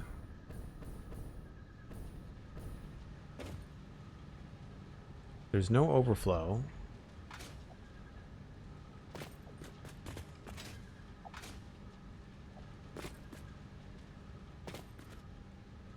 So the rock quartz is going in there. I remember this from last time. Rock quartz is going up underneath and then across the top there. And it comes in here. And it's going into all of these machines that are still backed up. And these are 21 per minute, 35 in, 21 out. Well, we've got a couple down here that are yellow.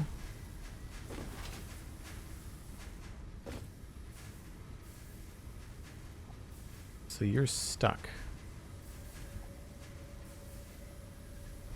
Weird.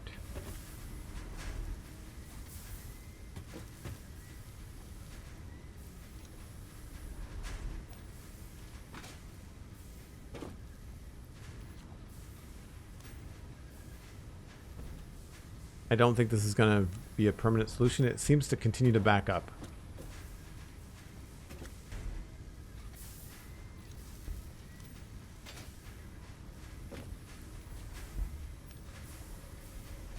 And this just might be a long-term problem from being stuck for so long.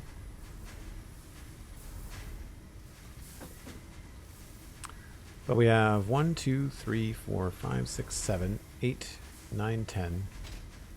So that's going to be 20. So then 40.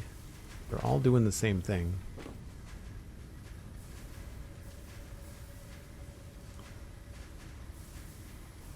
So we've got 40 constructors at 93.33%, 35 rock quartz going in, and 21 quartz crystal coming out per. 93.33, 35, 21. That all makes sense.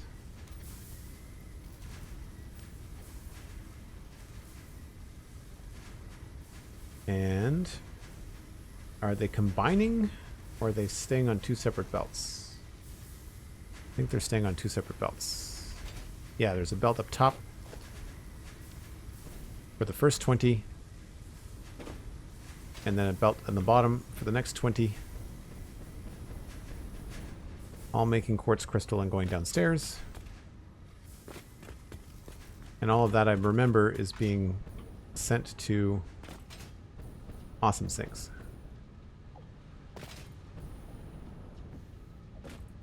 And it's stuttering a little bit.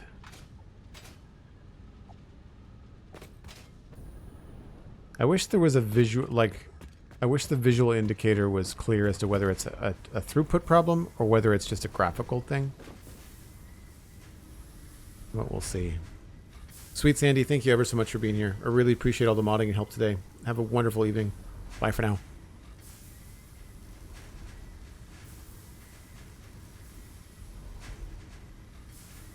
So that is making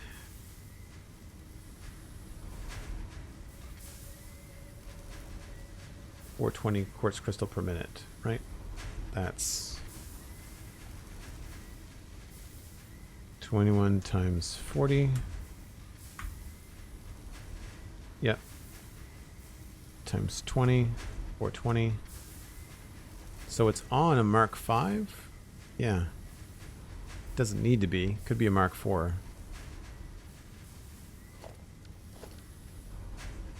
So the fact that it's backed up is really strange, right? I think so. And this is going to the awesome sync array.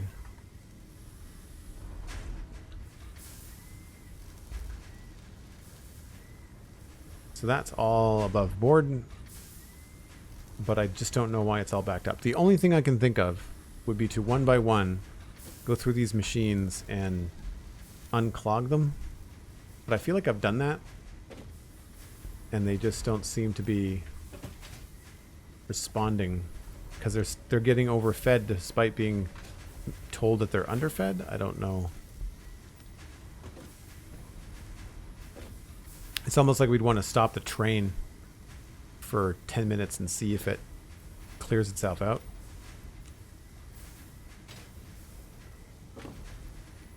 I wish there was a single button to, like, empty a machine, to just, like, completely gut it.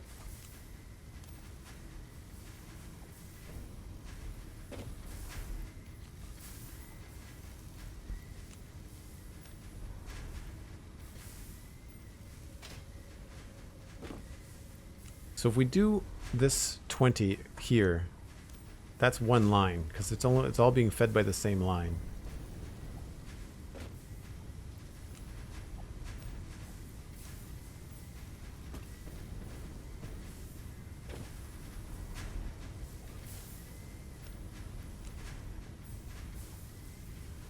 Where's that coming from? Those have to be old. I don't know if those are hooked up.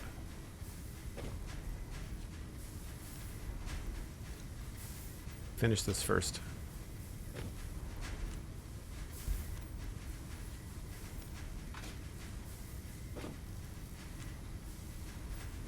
I could also put a temporary awesome sink down below and pull off some extra.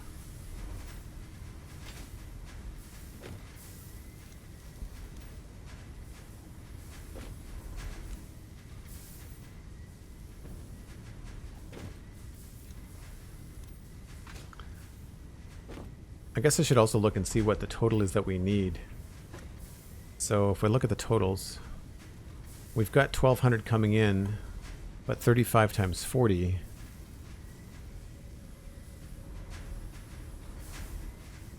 is 1,400, right? So we should be under capacity, not over capacity.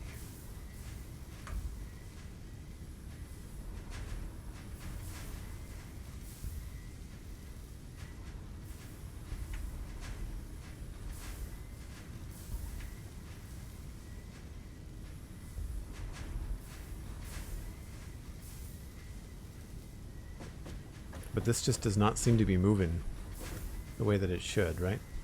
So I wonder, do I have room to fit in an awesome sink here somewhere? Not really. Maybe over here.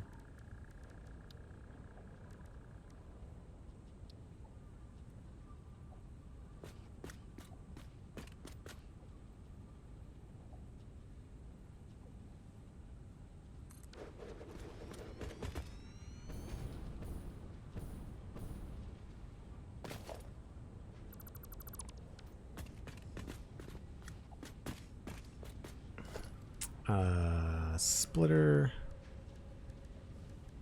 Let's do... Guess this doesn't matter.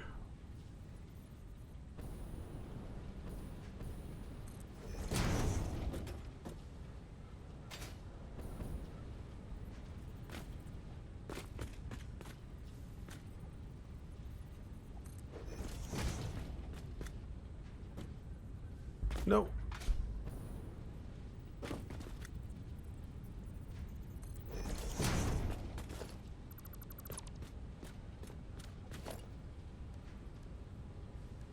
Merger.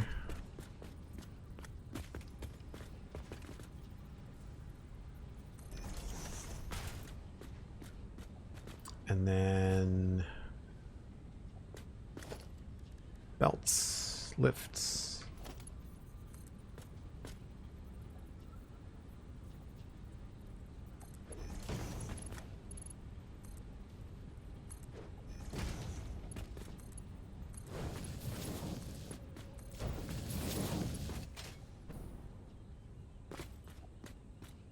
Yeah, being able to do straight belts is going to be fun.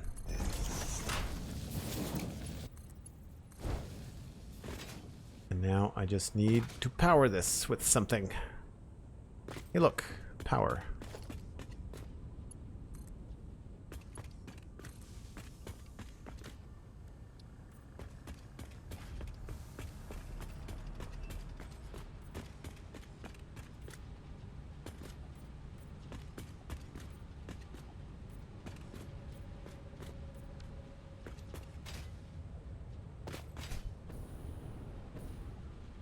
So that should lighten the load there. This is still jammed. I don't know why. This must be the other belt. This must be the one that I haven't cleared through. That must be the top belt. Oh, we're going a little bit slower now. Or lower, I guess, capacity.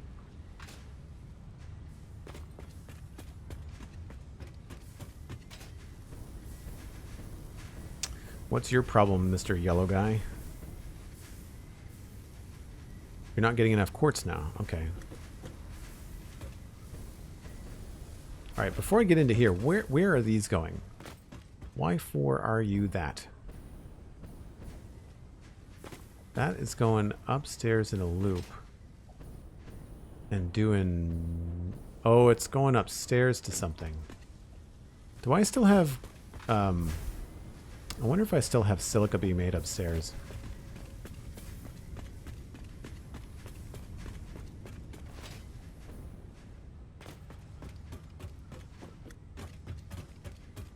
No, I do not. Where is that going?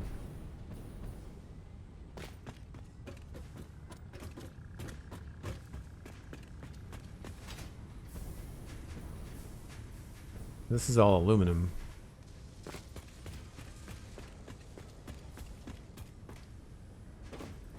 That's the aluminum guts. That's the quartz. Yeah, it is not going anywhere.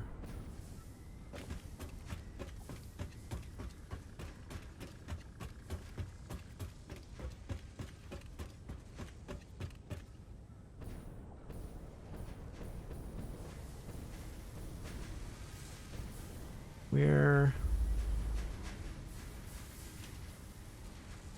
Yeah, goes nowhere. Okay, so that's misleading. Let's get rid of that. It just looks cool. Do I want to get rid of that? Yeah, because it can't go anywhere because we've built aluminum on top of it. So silica will have to happen somewhere else. And of course, I'm out of inventory space.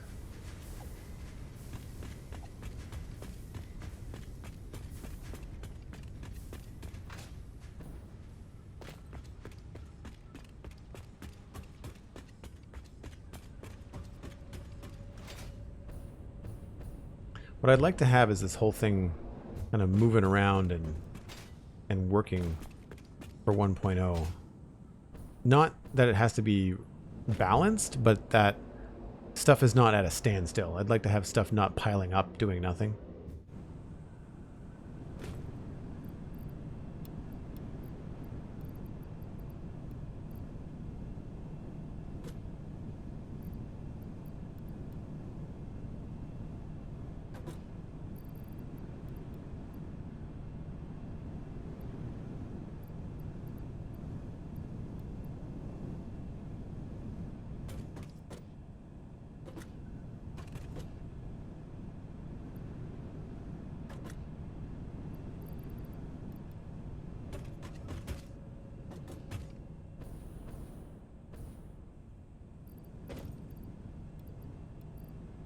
don't know where I was picking up logs.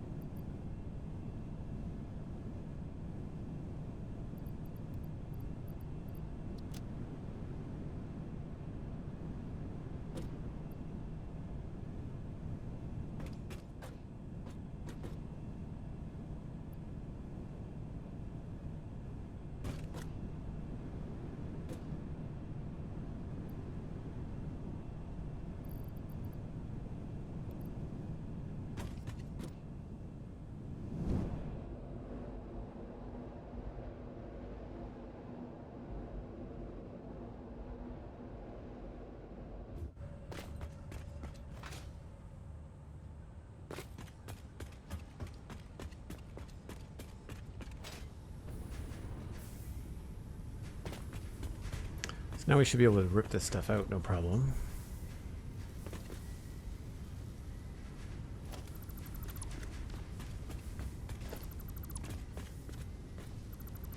Just nice not to have something visual going somewhere as a dead end that's misleading when you're trying to design stuff, right?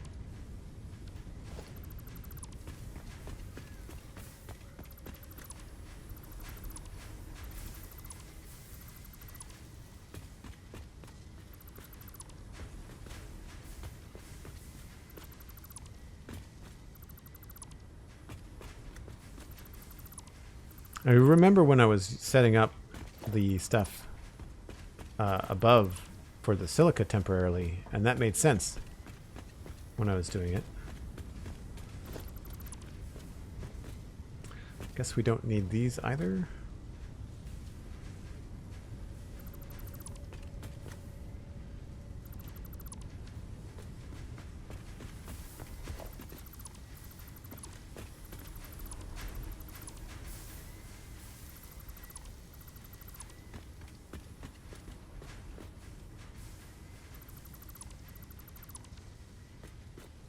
Much cleaner.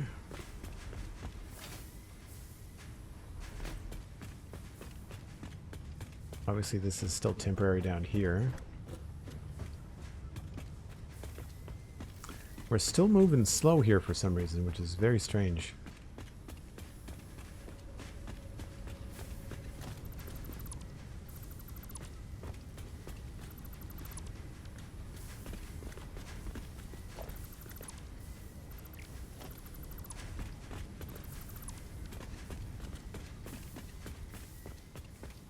Nothing else down here.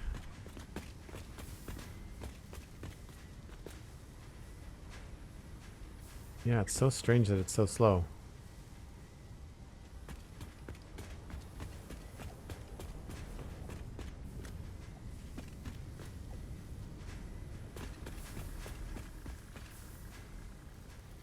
Autosave.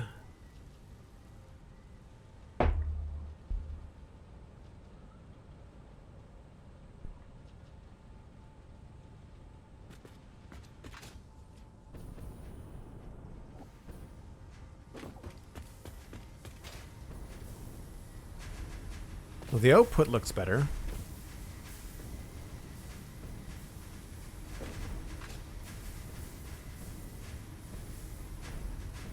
But I don't know why the input is so clogged.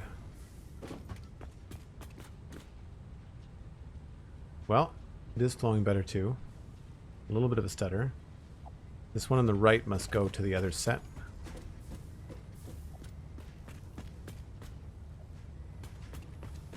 Yeah. So it's divided left and right, not front and back.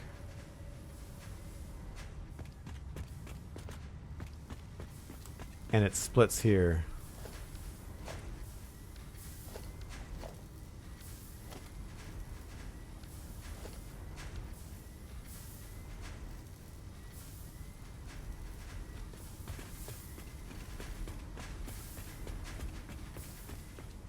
So I'll delete the, I guess, storage in these ones and see if that helps. We'll know for sure if we go back to the train station and the train station is got a better number. How do I get back inside?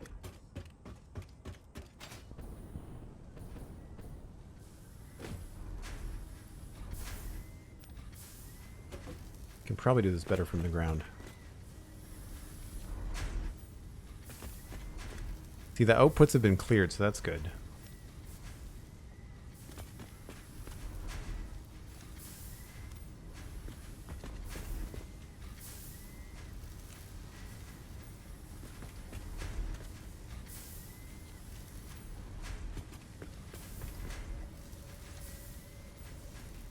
And then the other thing to check is to figure out where the Caterium is going and where the sulfur is going.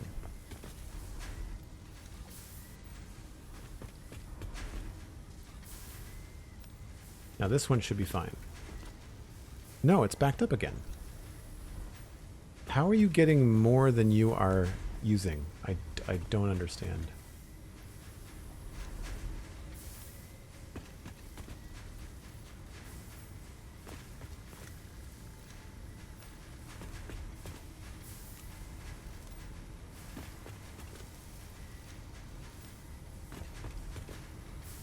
Does anybody know if I've made a wrong calculation somewhere?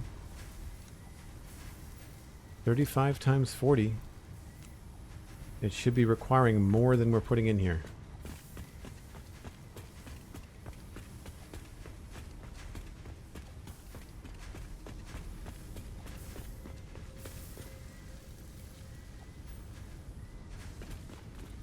Oh, didn't mean to put that on the ground.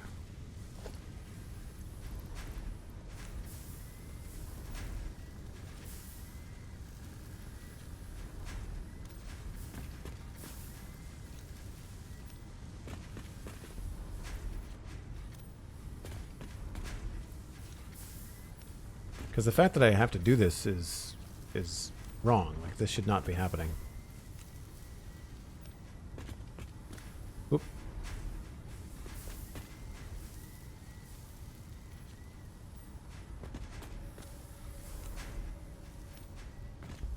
I guess the problem is that the lifts and the belts are also full.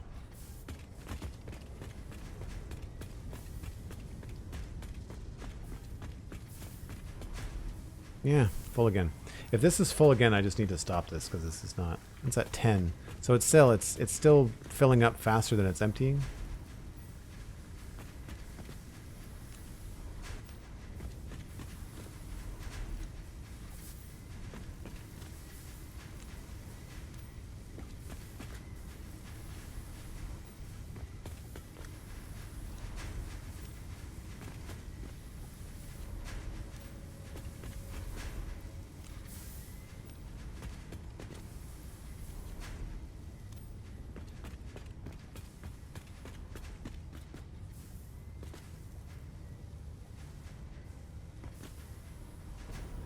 Hopefully that'll help.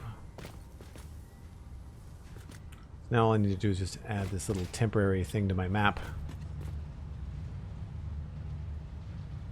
So we have an extra splitter.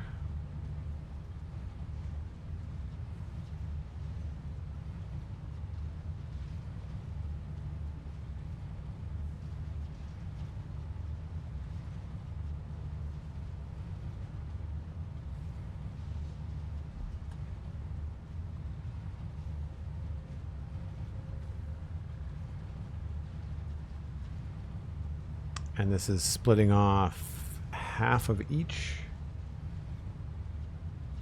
So it should be 420 there.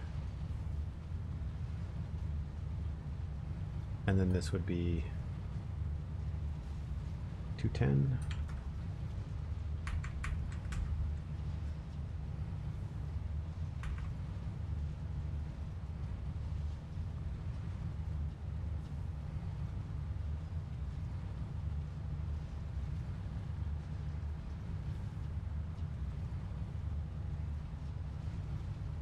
I don't think I can change the border color.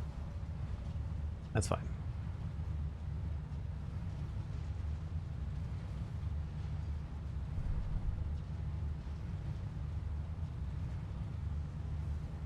Sometimes I wish you could do like little highlight rings and stuff in them. I will, however, put a little note here that says the awesome sink is under main bus.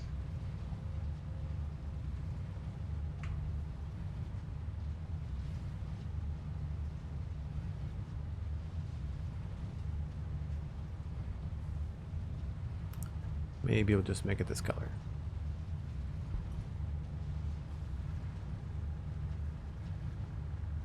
Cool.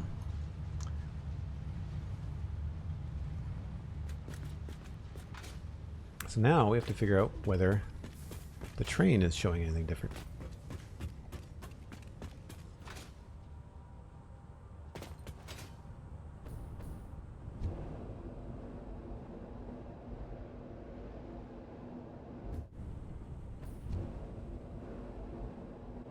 Can't tell if the quartz is moving. It looks like it is.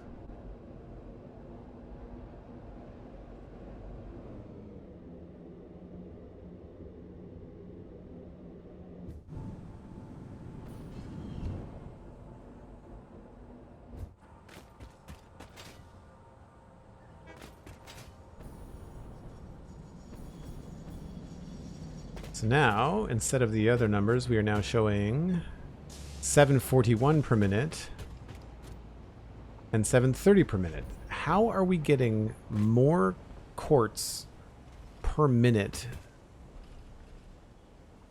than is capable of the mines? Is it because it's reading this as being pulled out at a higher rate? That's Mark IV, that's a Mark IV. The Mark IV does 480. So that's 960.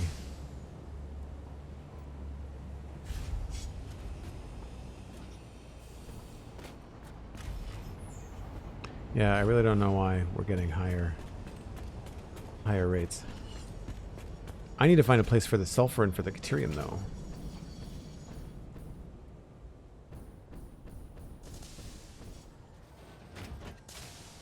Each one of those belts should only have 600 on it.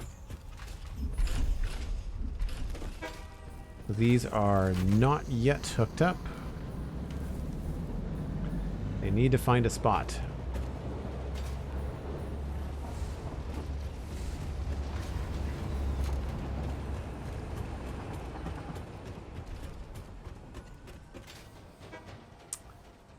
And they come in near quartz.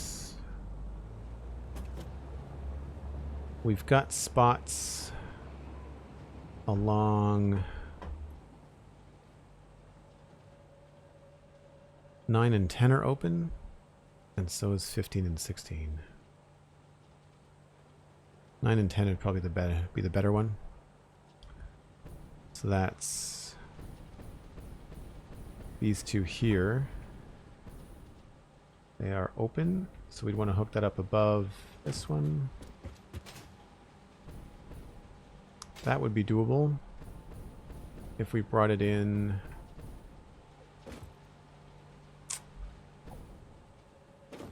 Can't really bring it in up there. Have to cross it over.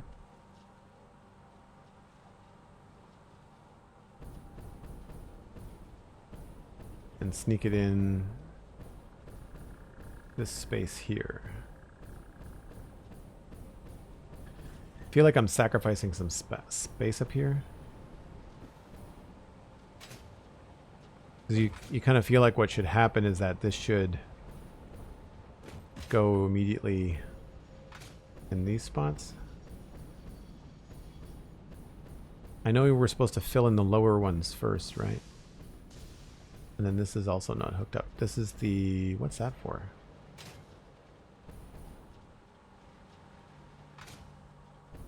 Ah, spot for another car. Oh, we've got 3 belts here.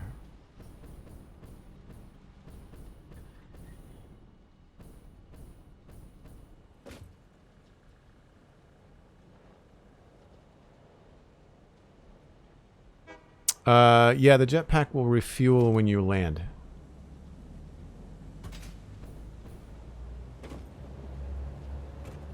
And yeah, it switches to a different fuel type if you have it, too. I think it uses coal now, too. Not efficiently.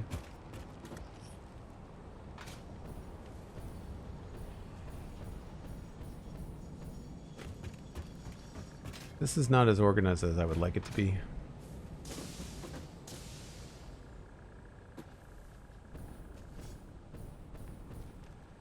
Three there. One down there.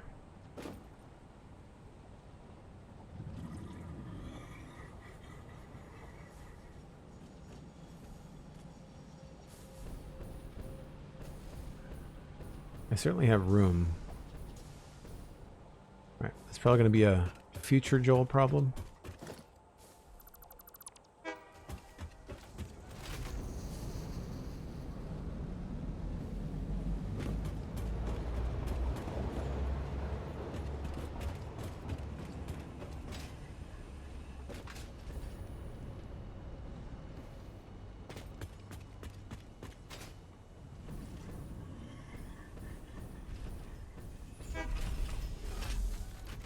$760 and $778.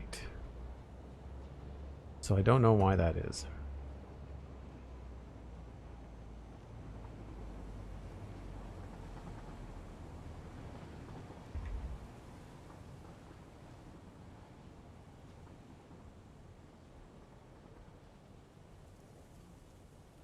I think unfortunately the train is not giving us a readout for the actual belts. I think it's giving us a readout for the amount of raw quartz that's exiting into the buffer, and not giving us this measurement is not what it's giving us.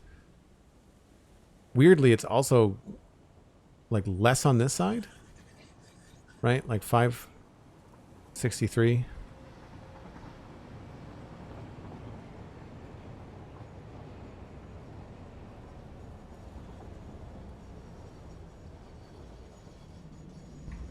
Makes no sense. Anyway, at least we've got some stuff flowing, and the quartz doesn't appear to be backed up anymore. I'll do one last check, but my guess is that it's some sort of error. And that's the other thing too, is that this skull could be some sort of problem that I will not be able to fix because 1.0 isn't out, right? There might be some back-end fix for trains that I just don't know about. Bug fixes, that kind of thing.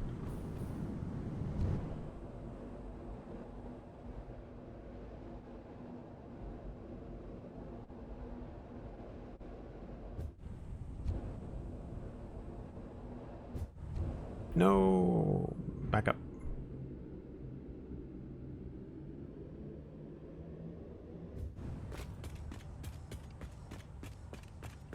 McScrewgunn, that's funny. You keep on trying to zoom in on the sheets.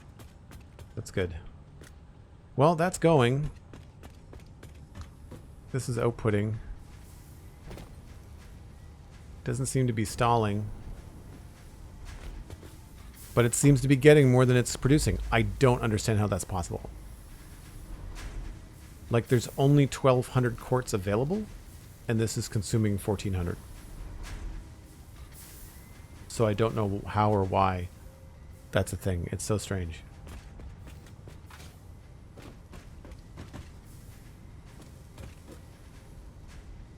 Really, really strange. So my guess is that the numbers are lying somewhere, and the game is just giving me the wrong information, because I've triple checked the math. So again, that's one of those things where, like, I've got everything working so that it'll flow.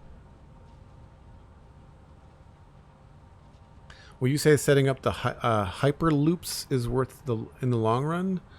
What do you mean hyper loops? You mean the hyper tubes? I don't know what you mean by hyper loops.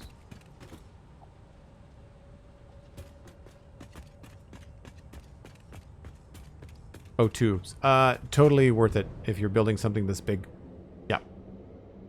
And worth it if you've got some faraway locations that you have to hit frequently. It takes a little bit of time, but it is way faster and way more enjoyable than driving.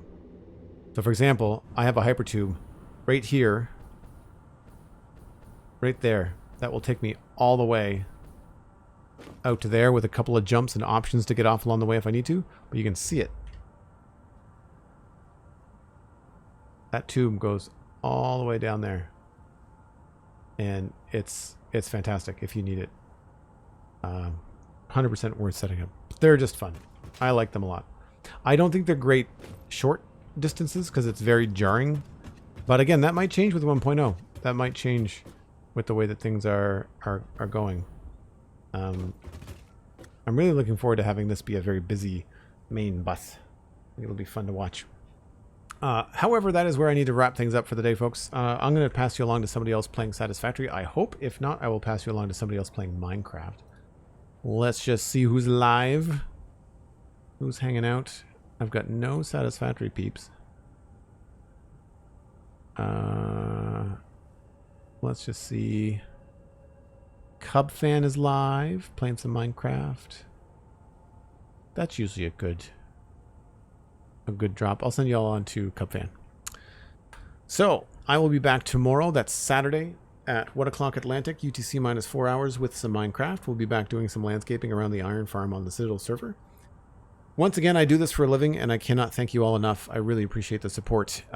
This is kind of like the secondary part of my living. Really, the big part is podcasting. So if you'd like to listen to a podcast about Minecraft or a podcast about sci-fi and fantasy entertainment, check out the Spawn Chunks and the Citadel Cafe, respectively. They are both available at their .coms, as well as you can just look them up on your favorite podcasting app. Also available on YouTube if that's where you like to listen to your podcasts. The Spawn Chunks has a video component, so if you like to watch people do their podcasts, you can check that out at Spawn Chunks on YouTube. Follow me on Twitter and Instagram at Joel Duggan, very easy to find. And of course, check out patreon.com/JoelDuggan. That is a big part of how this stream is supported. It's less than a cup of coffee a month, less than $2, or $2 exactly in the US. And I truly, truly appreciate it. You are all awesome. Enjoy your afternoon with Cub Fan, and I'll see you tomorrow. Bye for now.